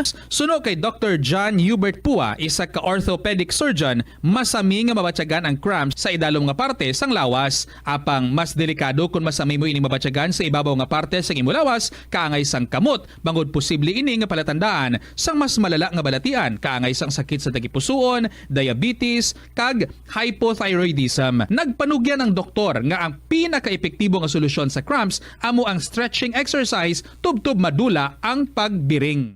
Sa sulod sang panimalay, gina-practice mo man bala ang good manners and right conduct, tanan nga miyembro sang pamilya ang nagakadapat nga respetuhon kag i-value, apang hindi lang mangin considerate sa family members kundi mangin sa mga bisita man sa balay. Ihatag ang atensyon mo sa mga miyembro sang pamilya nga nagahambal kag magsabat nga may respeto. Magamit sang please, thank you, excuse me, kag sorry. Nagahatag ini sang respectful kag kind atmosphere sa sulod sang balay. I-acknowledge ang efforts sang family members sa paghimos man ina sang pagkaon, pagpanglaba o kung paghugas sang kinanan o kung paghatag man sang emotional support. Mas maayo kag mamag-an pagid ang ulobrahon sa balay kung nagabuligay ang tanan. Kinahanglan nga may kontribusyon ang kada miyembro sang pamilya. Halungan ang imo mga gamit, ipabilin nga matinlo ang kwarto, ang banyo kag mangin organisado sa imo personal nga pagkabutang. Respetuhon ang privacy kag boundaries sang isa kag isa. Magpanuktok sa pertahan antes magsulod sa kwarto sang iban. Hangpon nga kada miyembro sang pamilya ang nagakinahanglan naman sang oras sa ila kaugalingon para makarelax sa trabaho o kun personal moments. Kung mayara ikaw sang abyan o kun bisita nga makadto sa inyo balay, siguraduhon nga nakahibalo sila sang mga rules kaangay sa kung diin ibutang ang sapatos, diin mapungko o kun anuman nga mga polisiya nga ginasunod sang inyo pamilya. Maghatag sang oras nga ma-express ang imo love kag appreciation sa miyembro sang pamilya. Simple gestures kaangay sang pagsilinga, I love you, pagkupo kag pagkumusta ang makapamag-an sang balatsyago na sang imo nanay, tatay, ukon utod.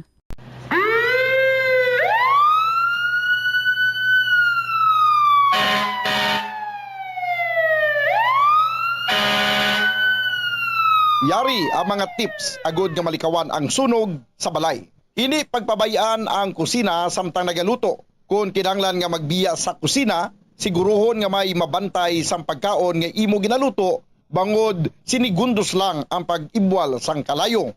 Taguon ang anuman nga flammable products sa husto nga lugar. Ang household cleaners kag items kaangay sang hairspray o kung shaving cream, ang delikado kung i-expose sila sa source of heat. Ibutang ang mga ini sa cool area. I-maintain ang mga wires antes magsaksak sa sakit. Sikyaron nga walay ni sang kinagtan sa ang ido o kung iban nga sapat ilabi na kung ika. Ito ang Bombo Radio Philippines. Fully digitalized. Numero 1 sa balita, komentaryo, drama at serbisyo publiko. Bombo Radio Philippines. Bombo Radio Philippines. Ang inyong #1 at most trusted radio network in the country. Basta Radio Bombo! Good afternoon, maayong hapon gid sa inyo tanan mga kabombo. Mainit gihapon, syempre.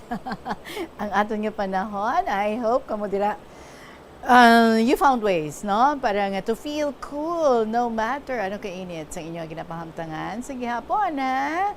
Maayo lang aton nga pangisay-kisay hambal nila, no? 18 minutes after 2 o'clock, this is Tita Regine, and today is Saturday, March 15, 2025. Seems like no show pa diri ang aton nga winner, pero ginapaabot agad siya, si Roger sang Maasin. I hope, Roger, you're on your way, ha?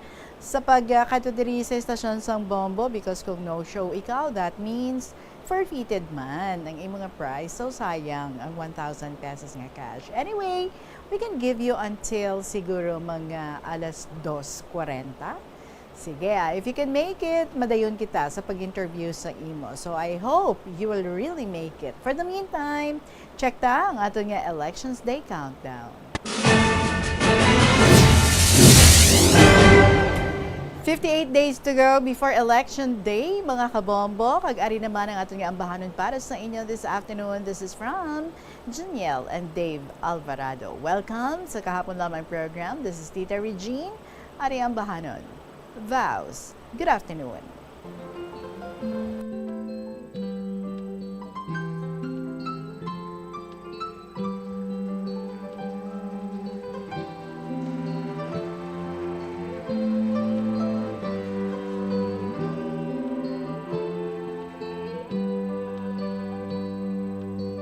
You are the star in my life. Don't fade, don't fade. Even in the darkest night, shine away, shine away. You mended my broken heart. I'm amazed, so amazed. You were there for me every single day till our time fades away. And now we hear exchanging vows and saying words of promises. I pray that even though we'll be old and gray, it would stay the same until the end. I'll say, and I love you, and to the moon and back, and I will keep you, and you'll be safe forever, and I'll hold you in my loving arms where you belong. I'll forever thank my God for having you.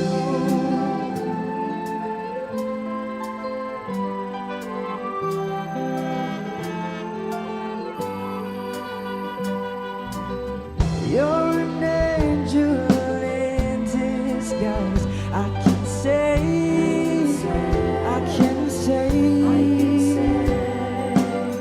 And when I look into your eyes, you take my breath away.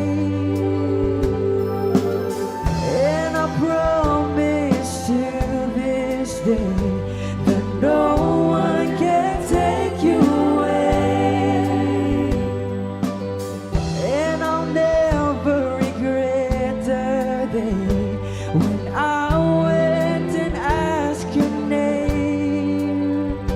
And now we're here exchanging vows and saying words of promises.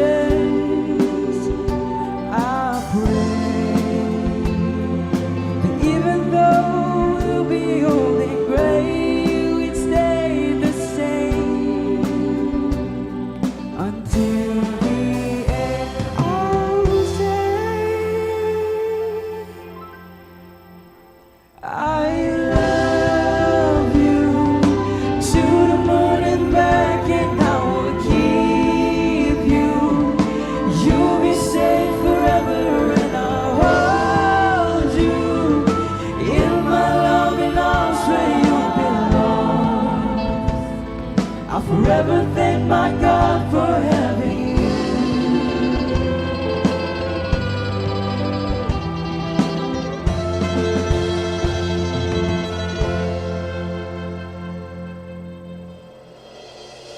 And I love you to the moon and back, and I will keep you, and you'll be safe forever, and I'll hold you in my loving arms where you belong.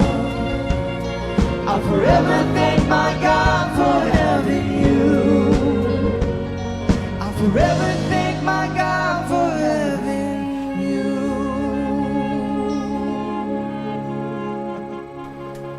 Sa mga in love, kag may plano na nga mag-settle down, pwede gino, mahimo ina ninyo nga theme song, Vows, from Janiel and Dave Alvarado. Eksklusibo lang diri sa Bombo Radio Philippines.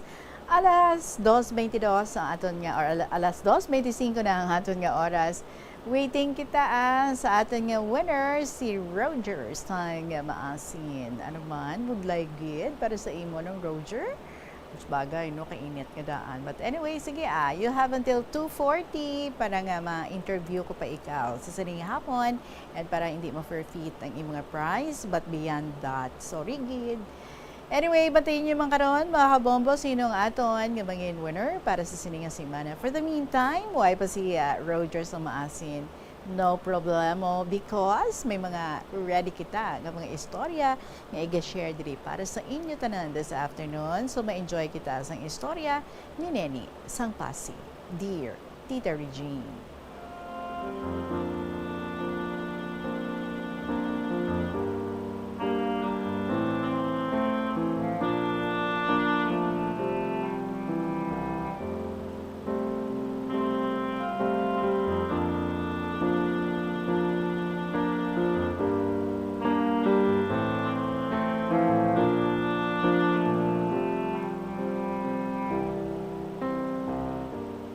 Luya ko lang, ipasako pang akong inagyan sa kabuhi nga hindi ko gid malipatan sa nagaobra pa ako sa Manila.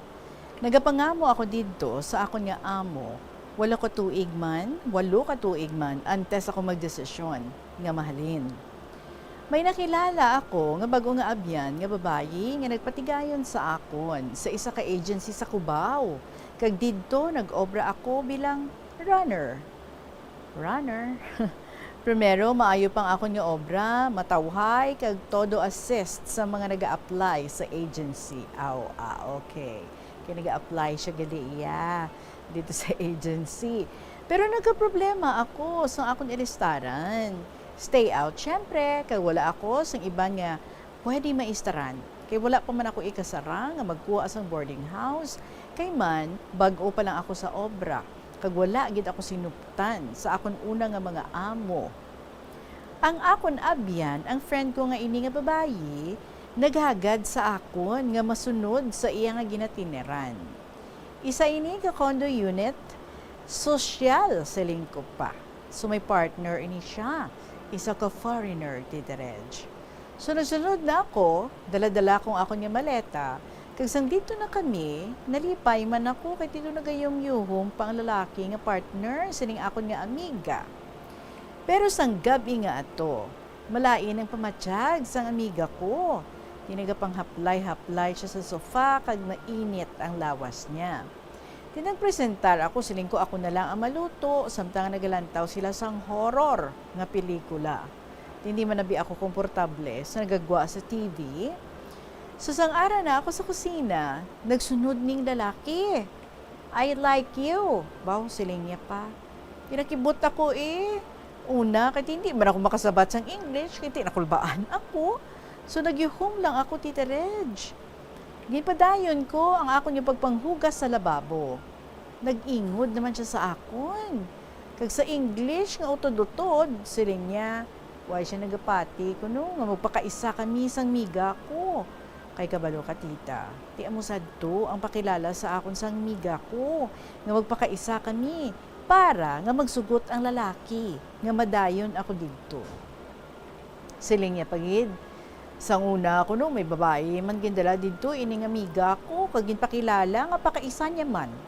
Tapos siling niya pa butigon ko ang friend ko. I like you. Ambalya, you know how to clean the house. You know how to cook. Siling niya pa. Nagapadayon lang ako sa akon nga obra, pero napanilagan ko lang siya, Tita Reg. So natapos na ako, nag-join na ako sa ila sang miga ko sa sofa. Tinabtan ko sila nga nagakisanay isang miga ko, kising-kising.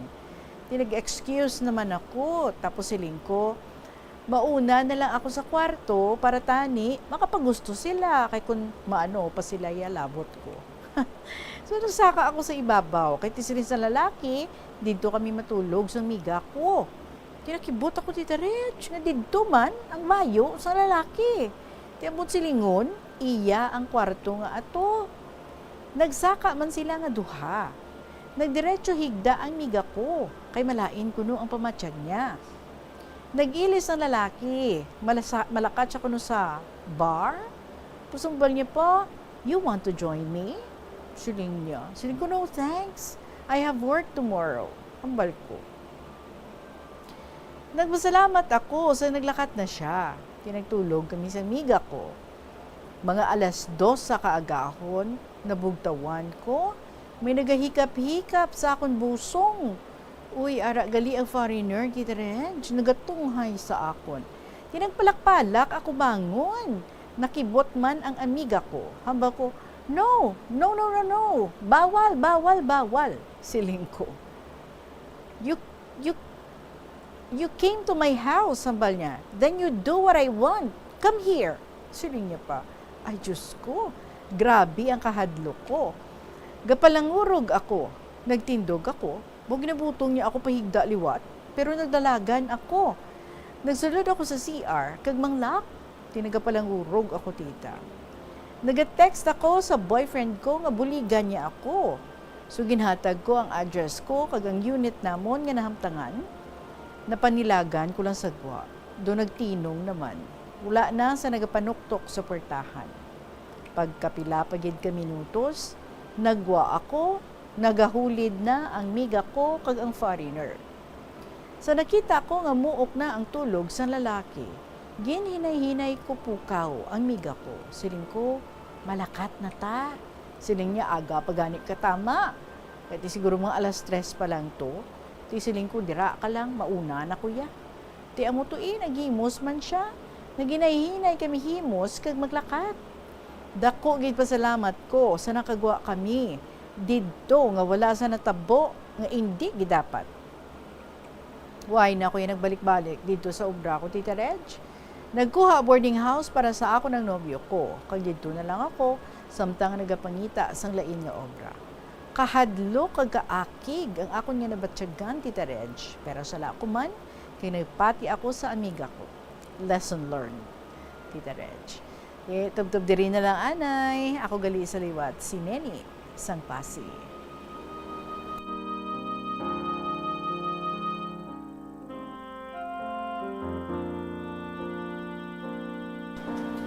Ang question, ano yung ginahimo sa friend mo kay tinagapalakpala ka na ganito, di ba? Ano man, doon di maintindihan, no? Ano klase may relasyon sila sa iyang foreigner nga boyfriend. But anyway, good nga nakapalagyo ka dito. So may boyfriend ka man gali iya nga imo. Ti mayo gid, no? Kay gin-rescue ka man, gibuligan ka man sa imo nga boyfriend. Ay, amoy din na, no? Hindi kita basta-basta nga magsalig. Especially kung bago ta palang kilala. Tapos kinanlan, no? Alam tawon ta kitang sitwasyon. And if ever, ara nagidman kita sa sitwasyon, we should know how to defend ourselves. Kung dito ka sa Manila, no? Dapat kinanlan, you have to be wise. And you should know how to protect yourself. Anyway, you were safe. Wala ikaw maano, wala ikaw matandog. Kaya ginapasalamatan, ginaton ina. So madami din salamat sa imo. Neni, sang Pasi. It is now 33 minutes after 2 o'clock, mga kabombo, and we said, no, until 2:40 lang kita makahulat diri sa kay Roger. So maasin so far, wala pa gid siya. So magapanabalik kita with more stories to bring to you. Sa gihapon, this is Tita Regina on a Saturday. Kag magabalik kita with more stories to share with you. It is now 33 minutes after 2 o'clock. Nagalibogid bala ang imo ulo kung manog tapos na ang bulan o kung basta due date mo na, nagapahanumdumgid ang financial experts nga dapat bayaran mo sa husto nga tion ang imo nga utang bangod maalam ini nga paagi sa paggastos ang imo kwarta kag may maayo pa nga mga benepisyo. Halimbawa, malikawan ang late fees kag maprioridad ang importante nga mga galastuhan. Dumdumaman nga ang on-time payment history ang makatibong man o kung makapamaayo gid sa imo nga credit score kag mapa-improve ang interest rates. Ini nga pahanumdom ang ginadulong sa imo sang the number 1 and most trusted radio network in the country, Bombo Radio Philippines. Basta Radio Bombo! Agud makalikaw sa food poisoning o kung paglain sang tiyan, sundo ng ining mga pahanumdom sa pagpreparar sa mga pagkaon kag ilimnon. Manghugas ang kamot kag ipabili ng katinlo antes kag pagkatapos ang paghimos. Kung nagamasakit, likawan ang pagpreparar sang pagkaon para sa iban. Siguraduhon nga naluto sang husto ang pagkaon. Kung mahimo, kauno ng pagkaon samtang mainit pa. Siguraduhon ang katinlo sang pagkaon agud ang selebrasyon mangin mas malipayon. Ang simple nga paghusay sang buhok ang may pila ka maayo nga benepisyo sa lawas. Sunod kay Arthi Ragurama, founder sang Dega Organics nga nagaproduce ng handmade bath kag body products sa New Delhi, India. Ang mga tawo nga may dry hair, ang masami hindi mahilig nga maghusay sang buhok bangod sa kahangawa sang hair fall. Apang, ang masami nga paghusay sang buhok ang makabulig sa blood circulation sa aton nga scalp. Naga-nourish man ini sang hair roots, naga-promote sang growth, kay nagabulig man agod nga malikawan ang hair loss. Kung ikaw isa ka chess lover, yaring pila ka brain benefit sa paghampang sini. Kag kung wala ka nagahampang sini, umpisahin na. Suno sa pagtuon ng paghampang sang chess makabulig likaw sa Alzheimer's disease. Bangod ang utok nagatrabaho kaangay sang muscle, nagakinahanglan ini sang exercise agud mangin healthy kag malikawan ang injury. Magluwas diri ang paghampang sang chess ang nagapa-improve man sang concentration, memory, creativity, kag problem-solving skills kag napamatud-an man nga nagapaalam. Sa eskwelahan, ang pag-practice ang good manners and right conduct ang makabulig sa paghimo sang positive, respectful environment para sa pagtuon. Nagapakita ini sang pagtahod hindi lang sa mga manunudlo kundi mangin sa imo mga classmate kag sa school community. Mag-abot sa eskwelahan on time. Ang pag-abot sang late sa klase kag sa aktibidad ang nagapakita sang kakulang sang respeto sa oras sang iban. Magpamati sa imo maestra o kun maestro samtang nagadiscuss ang lesson kag sundon sang maayo kun may yara sang instruction. 6 minutes after 2 o'clock at 2:40 for fifth gid ang premyo ni na Roger sang maasin. Sige lang, continue kita sa pagdulot sa makasaysayan. Ari naman, another episode coming from INB sa iyang tigulo, God's Great Love. My dearest, Tita Regine.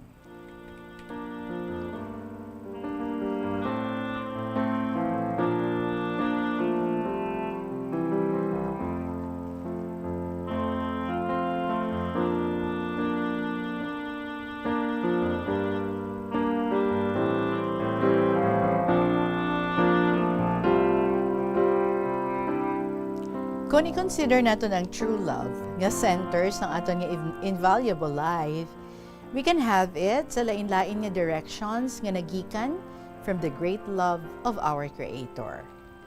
A blessed afternoon, Tita Regine, all staff and members of Bombo Radio Philippines, sa mga fellow active KLP lovers. How wonderful to know love that connects the giver to the receiver and vice versa.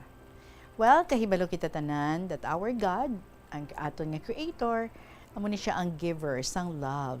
And ang mga tao, amo ang receiver. Hindi diya nga bagay, lipod sa aton tanan. First and foremost, ang Ginoo palangga giniya kita. That the love that enables us to love Him and our fellow men. He loves each of us with His unquenchable love. Ang pagpalangga, no, that never subdue from our birth to death. He offers potency or forceful, limitless depth, tenacious, strong power. He will take a great delight sa aton. Sa iyang pagpalangga, He will rejoice over to all of us. Pinaagi kay Jesus Christ, God gives us eternal encouragement kag everlasting hope as we humble ourselves before Him. He lifts us as no other can. Natunan naton kung ano kaayo sang aton nga Ginoo that He sent His only begotten Son as a sacrifice for our sins. Nga ang main purpose was to save us from eternal damnation. Gani, kinahanglan naton mangayo forgiveness sa aton nga mga kasalanan kag waay rason nga kita hindi makapasaylo sa mga nakasala sa aton. We have to forgive and to forget.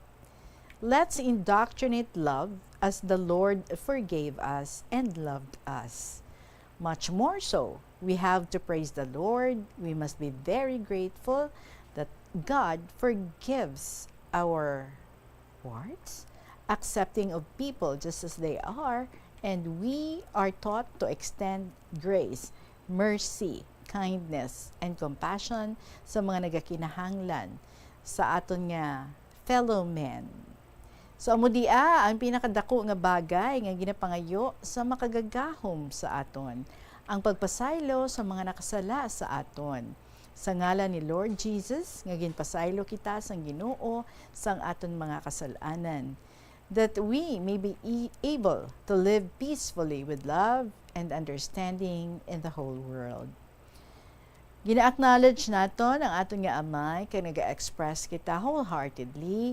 We offer our daily prayer as this day unfolds. So nagapangayo kita sa aton maayo nga Ginoo to release His blessings kag mga grasya upon us that we may be able to speak and act in accordance sa iyang holy will, so that living in obedience to His gracious will, we may be able to experience the love and joy, peace and understanding, healing and comfort, forgiveness and fulfillment nagikan sa aton pinalangga nga amay, our Savior. Nagapangayo pagid kita sa iya to protect us nagikan sa mga masakit, mga kasakit, dangers and calamities, bad people and evil spirits, temptations and sins. Likewise, si Apostle Paul naga-encourage sa aton to be more patient, kind, faithful, and compassionate, even to those who are not easy to love. So nag-urge siya sa aton to have a forgiving spirit bangod sang pamaagi sang Ginoo sa pagpatawad sa aton. Siguro we need to imitate, pattern, and emulate by His example that we're taught to love others the way God loves us. So hindi kita kinahanglan nga mga anxious about anything, mag-worry about anything. Sa kada sitwasyon, by your sincere prayer and petition with thanksgiving, present your requests to God. Kagbulahan kita nga mga tinuga, nagabaton sang gugma kag pagpalangga sang Dios, ang grasya kag bugay nga dapat naton pagabalusan, suklian sang lubos nga pagmamahal kag pagpasalamat sa iya. Let's wholeheartedly give thanks to the Lord sa iya nga pagiging maayo gid kag merciful.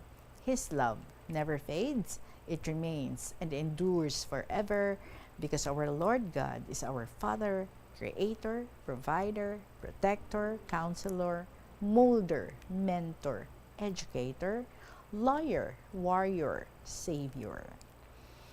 Tita Regine, may nadumduman ako. Tuya sa isa ka na isla nga pulo, nalibutan sang tubig nga sa diin may gindagsa nga pawikan, do palanggana kadako, about 6 to 7 kilos ang kabugaton. Maluya, kag kapoy nga nakasurvive. Nakaabot sa higad sang hunasan. Nakita sang tatlo ka mangingisda, si N, si O, kag si P, sa ila pagdungka sa ila sakayan.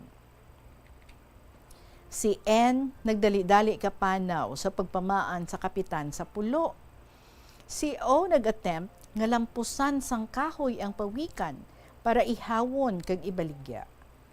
Nakita ni P ang luha nagailig sa duha ka mata sang pawikan.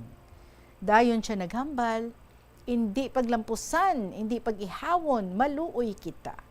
May kinabuhi man di tana pareha sa aton. So paabuton anay naton si kapitan para mabuligan ta ang pawikan. Pagabot ni kapitan, ginbuligan nanda guyod sang fishnet pakadto sa malinong nga portion sang dagat nga nahandungan sang kahoy. Tuya nanda ginpapahuway, ginkuhaan sang algae nga ipakaon. Naghambal si Kap nga hindi paghilabtan, hindi pag-ihawon. Dayon nagtawag siya sa Bureau of Fisheries and Aquatic Resources, nagpamaan, parte sang pawikan nga gindagsa sa ila isla.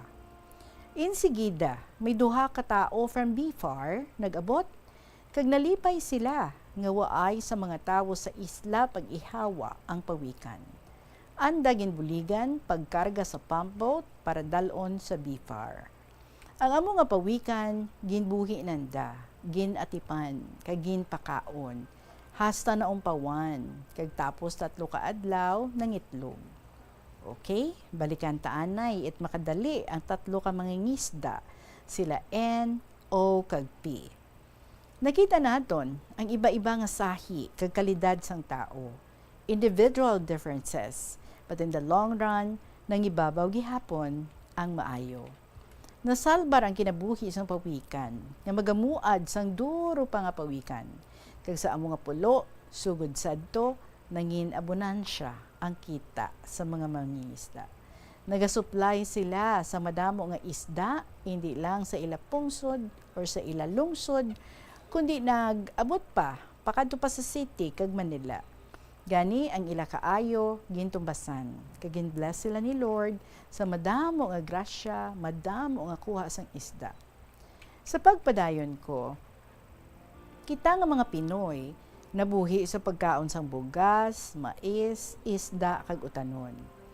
Diyata na sa lupa, parte sa panguma, pagtanom sang paray, mais, orotanon, kararuton, kag iba pa, ang parangabuhian sa mga tao. May isa ka mangunguma, si P, nagabugtaw, ka nagakahapunan man, sa anda nga uma. Nasapwa na sa isa kaaga, duro perde sang paray na nga harvison ron sa sunod bulan. Naakig tana, porting pamuyayaw na, kaginbantayan na gid pagdulom. Kutob sang magwa nga mga sapat kay mga inaon, iya ginabakol. May napatay gid mantana, mga 4 kag 5, hindi tana kaarapal kay siya lang isa. Hasta gin kapoy tana, gin gutom kag nagpauli. Tapos gid, waay masalto. Pagkaaga, do inagyan sang harvester ang umana, ang agi sang kasapatan. Ahay, husto do lang magpangalot sang kalbo na si P kag manghayhay. Payabi mo tita, si Pari Q tana, neighbor niya sa uma, way tana paghilabti ang ana harvisonon nga paray hayway tana gapangakig kag mamuyayaw. Do hindi mapatihan, pero may kamatuuran. Way tana paghilabti ka mga sapat ang ana harvisonon nga paray. Ginalibot na lang tana ang bilog nga area kag mga di mag-istorya nga kung pwede, hindi ka lang ha, hindi lang ka mga sapat pagpatamaan ang harvisonon na. Tinagapungko tana sa kahon kag mga liya sa Ginoo nga mabuligan tana sa iyang pagpanguma. Nalipay tana, nagayuhom-yuhom ngang iya harvest sobra 100 kasako per hektarya. Since why mahimutang si P, iya ginkaduan si Pari Q kag magpamangkot, pare Q, ano gin-spray mo nga way paghilabti mo paray? Sabat ni Pari Q, way man, nagapangamuyo ako sa aton mahal nga Diyos. Kay giniistorya ang mga kasapatan nga hindi man pananda pagpatamaan ang inog harvest ko, tigan-an mananda ako, gani, amod siya ang ginbugay sa akon sang Ginoo. Nagapasalamat gid ako sang dako kay Lord, sang iyawa ay nagahubas nga gugma, paghatag sang grasya nga ginakinahanglan ko sa pagbuhi sang akon pamilya, kag pagpaeskwela sang akon mga kabataan sa kolehiyo. Tita Regine, dyan lang anay kita kutob, sa sunod naman ugaling, hasta la vista. Salamat kay tita, kagabay pa nga ang gugma, gintanom, ginpaambit sa mahal nga Diyos sa aton gid atipanon, bunyagan para magtubo, kag magbuhi sa lubos sa aton tigipusoon. Mabuhay ang KLP, kita tanan, and may God be with you and your family every day. Truly yours, in B, sang Iloilo Province.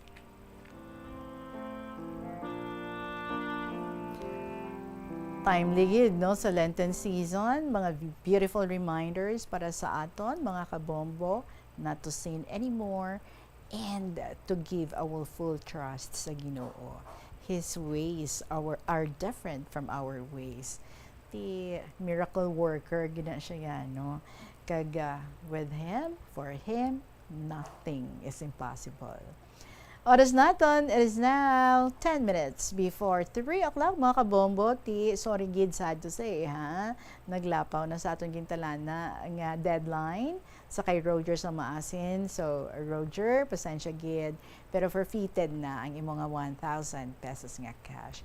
But it doesn't mean nga hindi ka na pwede maka-join liwat diri sa kahapon lamang program. Pwede gid, of course. So, kung may mga istorya ka pa dira, pwede nga ma-share sa gihapon diri sa KLP, padala mo lang, pwede mo ma-email sa bombo_iloilo@bomboradio.info or pwede isulat, kag ipadala sa kahapon lamang program, DYFM, Bombo Radio Iloilo, Sky City Tower, Maples Street, Iloilo City. Kag kamuman mga kabombo, you can also do the same. Amo ina ang ways para makapasakop diri sa kahapon lamang program. Magapanabalik kita with more stories to share with you, and later on ang atong nga announcements ang atong nga winner para sa sininga semana. Sa kihapon, nagapamati ka mo sa kahapon lamang program, kaupo ninyo si Tita Regine. Yari ang mga simple nga paagi agod makakinot sang tubig. Magpamunyag lang sang tanom kon ginakinahanglan kag nagakadapat. Magtala na sang adlaw kag oras ang pagpamunyag sa mga tanom kag sundon ini. Bunyagan sa makaisa lang ang mga tanom sa sinang adlaw. Antes maglas 9 sa aga ang mas nagakabagay nga oras sa pagpamunyag agod nga mas makapanalupsop ini sa mga gamot kag mangin available sa bilog nga adlaw. Mas nanamian ba ikaw magtuon sa balay ipaanggid sa eskwelahan nga madamo ang tawo? Isa ka panugyan para epektibo ang pagtuon sa balay, amo ang pagpangita sa designated area agud nga matiniran kung ikaw nagasulat, nagabasa o kung nag-review. Pwede man nga lamesa sa kusina o kung sa desk sa sang inyo nga balay, pero hindi gid magigda sa imo nga katre samtang nagatuon. Ini bagod nagakatemtar gid ikaw nga magpiyong-piyong, tubtub nga dalayo na ikaw nga matulugan. Siguraduha man nga malimpyo kag organisado ang lugar nga imo ginatun-an. Ini nga pahanumdom ang ginadulong sa imo sang the #1 and most trusted radio network in the country, Bombo Radio Philippines. Basta Radio Bombo! Umpisa sang pandemya nangin mas conscious na ang mga tao sa personal hygiene bilang kabahina sa COVID-19 prevention. Apang magluwas sa COVID-19, madamo pa sang iban nga germs kag virus ang kinahanglan likawan agud indi mag-angkon sang sakit. Yari mga proper hygiene practices nga dapat muhimuon agud maligawan ang nagkalailain nga sahay sa balatian. Insakto nga paghugas sang kamot, pagpaligo adlaw-adlaw, pagpabilin sang good oral hygiene, pagsunod sa cough and colds etiquette. Help is available. Pinaagi sa pag-istorya, paghatag sang suporta, kag direkta nga bulig sa nagakinahanglan, mahimo mo gid nga mapunggan ang suicide kag makasalbar sang kabuhi. Santo sa World Health Organization, ang suicide ang fourth leading cause of death sa mga kabataan nagaedad 15 to 19 anyos. Kung ikaw o kung may kilala nga nagasuprer sa depresyon, mahimo nga mag-contact sa National Center for Mental Health Crisis Hotline sa numero 0966 351-4512. Kung kaisa, bangod sa imo nga kaakig, stress kag disappointment sa kabuhi, nagadesisyon kamo nga wala ninyo ginapalibugan kag ginapadalman. Gani likawi nga maghimo sang desisyon kung ikaw ang akig. Hatagi sang oras ang imo nga kaugalingon, bangod ang imo nga first idea ang hindi mo man kung kaisa makabig nga best idea. Makabulig man nga magpangayo sang perspektibo sa ibang nga tawo, ilabi na kung siya ang nagapangatubang man sang kaangay nga sitwasyon sa ilang nga kabuhi. Kung ang desisyon nga imo ginhimo ang wala langin madalagon, hindi napagbasulon ang kaugalingon. Naga-subscribe bala ikaw sa mga serbisyo nga wala mo man ginagamit? Halimbawa, ang balayran mo na bala para nga makalantaw ikaw sang movies, pero sa tuod lang. To go before 3 o'clock, pwede pa isingit ang one letter from Lola Amparin, Dear Tita Regine. Sa inyo tanan nga mga listeners, mga letter senders, mga miyembro sa Bombo Radio Philippines, kag sa imo mahal kong Tita Regine, kag sa mga palangga mo man sa kabuhi, ginatami ako hid kamo sa maayong hapon sa inyo tanan. Kung tani, gusto ko nga magpahuway-huway subong, pero ginapilit ko ang akon nga kaugalingon sa pagsulat. Uy, naganagan lang, Lola Amparing. Ang luyag ko i-share sa inyo karon, ano tungod sang lain-lain nga mga naagyan ko pa kag sadto kag saka karon, tapos permi pang nagabalik-balik sa akon kaisipan ang mga nagkalatabo. Tita, mo gina-insomnia ako kung akon madumduman. Gani tita, kung if ever nga nahambal ko na or nasulat ko na, disregard lang ano. But anyway, abi mo, gapasalamat ako kay ti permi 7 to 8 hours ang ako niya tulog. So kagabi, baway na ako ya gintuyo, tili sa iluyiso lang ko, kag wala gid ko ginatuyo. Tita, after 10 p.m. nag-take ako sang bulong, 1/4 lang sang isa ka tablet. Pwede man 1/2 sang tablet, pero gin-take ko 1/4 lang. Baw, tita, kanami isang tulog ko. Kag siguro, mga 7:30 or 8:30 na ako nga nakabugtaw. Abi mo, tita, may everyday ako nga gamot for anxiety. Bawal na gamot nga hindi pwedeng bilhin kung walang reseta ng doktor. Ti mayo tita kay nakatulugan ako kag nakakasa akong isip ang kung ano-ano nga mga kaisipan. Natuhoy bala sa mga nagliligad, for example, sa mga admirers ko sadto. Oy, wow. Nami ni. Tita, yan ba ako sa inyo, ha? Nga, tungod kay madamo ako sa mga admirers sa itong unang panahon. Teenager pa lang ako. Bisan isa sa ila, why man ako sang nabatian o naghahamba sa akon nga ti may paghigugma sila or may pagtingin sa akin. Tito, tani ang mga gusto ko bala nga mabatian nga hambalon nila sa akon ang tunay na tibok ng puso nila o tunay na naramdaman na pag-ibig o kung talagang mahal ako. Hindi na lagi ako sa nabatian o pahayag sang ilang nga paghigugma. Di siguro teenagers pa lang kami, kag ako, di kulbaan pa ko tuya maghambal or maghambal pagid, no, sang tinitibok ng puso. Tapos na-recall ko nga ulop-danay lang kami, istorya-istorya, pasyal-pasyal, pasiplat-siplat lang, o kaunting pagtingin, tanda ng pag-ibig. Tita Regine daw, sa wala, gid ako madumduman sa mga pahayag sang gugma sa akon sadto. Alam ko lang na may luyag sila sa akon. Actions speak louder than words. Pag-ibig lang sa tingin. Wala magamot ang sariling damdamin. Tita, ako lang nahibaluan, nga may luyag sa akon, dito permi bala nagasunod-sunod, pamasyar sa balay, hatag man Valentine's card or Christmas card, kag kung ano-ano lang ang mga pagkaon. Tita, kung way klase, nagadululungan sila pamasyar sa balay, kung ara ako sa garden o sa kanal nga nagaobra, bulig mo na sila. Wala gani ako pamerienda sa ila, kahit wala man ako kwarta. Tita, bisan masiling sila nga amparing, dako gidang luyag ko sa imo. Nagapahan ako sa imo, kay tama kakabuot, maugtang, mahinhin, lalong-lalo na, namian kami sang malaba, kag kulot mga buhok. Ang iba nga admirers masiling abi nga nini, ang akon nga pagtingin, do bituin ka sa langit na kumikislap. Araw-gabi, ikaw lang nini ang ginahanduraw ko. Permi ako hindi makatulog kung gabi, kay ikaw lang ang sa isip ko, kag ara ka sa sulod sang kasing-kasing ko. Kung alam mo lamang ang tunay na pag-ibig ko sa iyo, sana maawa ka sa akin at palitan mo man ang tunay na pagmamahal. Nini Amparing. Kung alam mo at mapatunayan ang tunay na pag-ibig ko, sana maawa ka, unawain mo at tanggapin mo para masisiyahan ang aking damdamin. Mula ngayon hanggang buhay ako sa mundong ito. Ang aking pag-ibig tunay, parang tubig sa tuburan, nagailig nga dili gid mapunggan. Kung di ka maawa sa akin, magiging malungkot ang buhay ko. So paalam sa lahat ng mga admirers ko noon from Lola Amparing.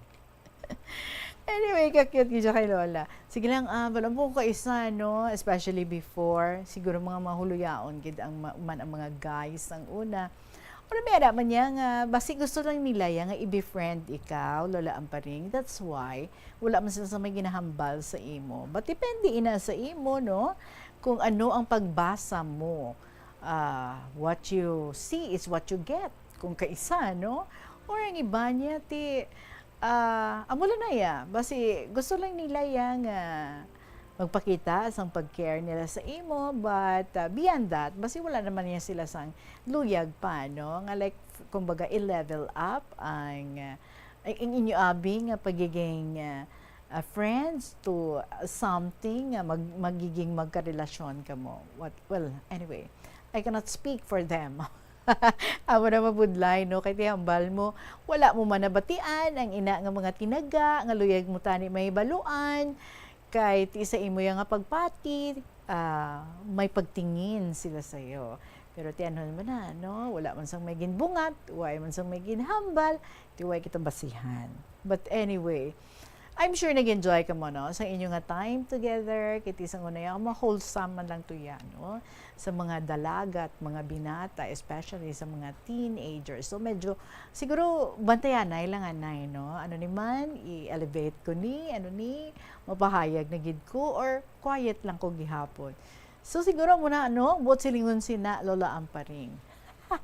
Take it as it is. Well, anyway, thank you so much, Gid. We're so happy nga ti muok naman liwat ang imong tulog. Ayaw magpanumdum sa kung ano-ano da. Kaya mo na ang hindi magpatulog sa imo. Do not entertain any negative thoughts. Okay? So, thank you so much, Gid, sa imo lalamparing for another cute story. Ngayon, share mo diri sa kahapon lamang program.